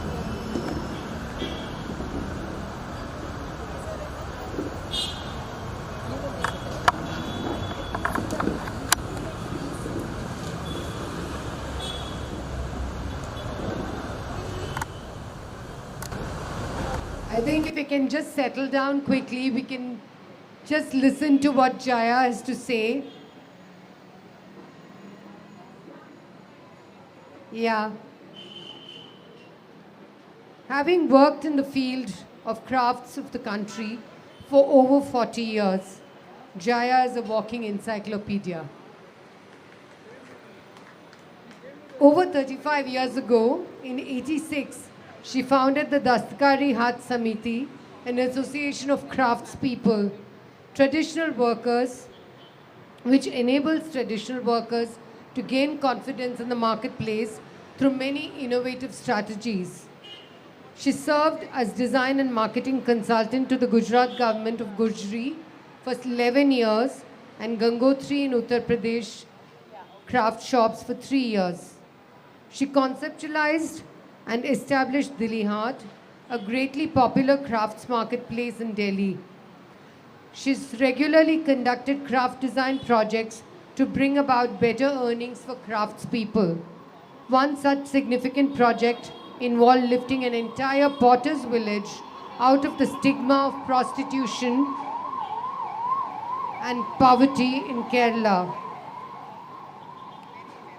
Her work in bringing together craftspeople of many countries in design workshops is seen as a major contribution towards soft power diplomacy.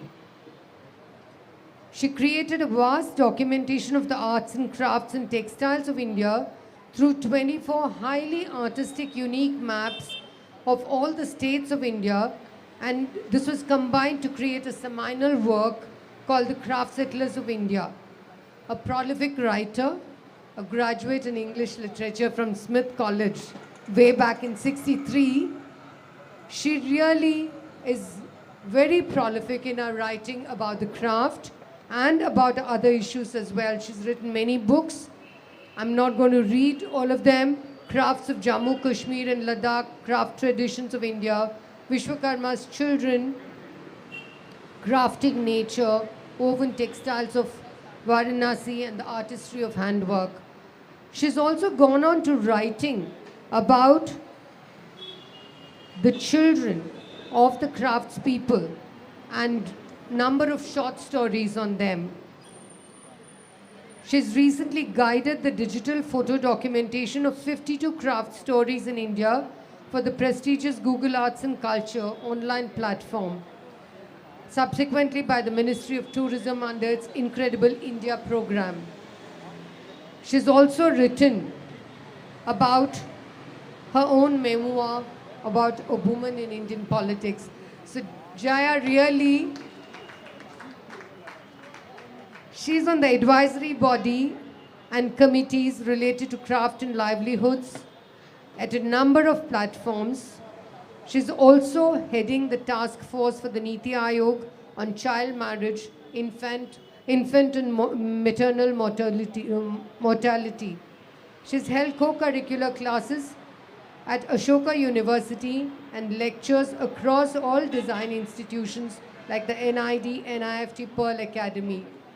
Jaya, we couldn't have asked for anybody else who was better suited to mark this very special day for IIIT, and I think where we are looking forward to working together, not just as individual silos, designers working in individual silos, but as a collaborative. Very happy that you accepted and you're here. So over to you, and we'd like to see all the works that you've done over the years. Thank you very much. I'm going to sit down and just be one of you. It's really a big honor for me, actually, to have such wonderful people inviting me here to share this big day. Although I've been to Smith College and done literature and all sorts of things, I think from the time I was 10 years old, my notebooks used to be filled with layouts of houses and interiors and how I would make them look. And this awful habit goes on till today. When I go to visit any friend, I start redesigning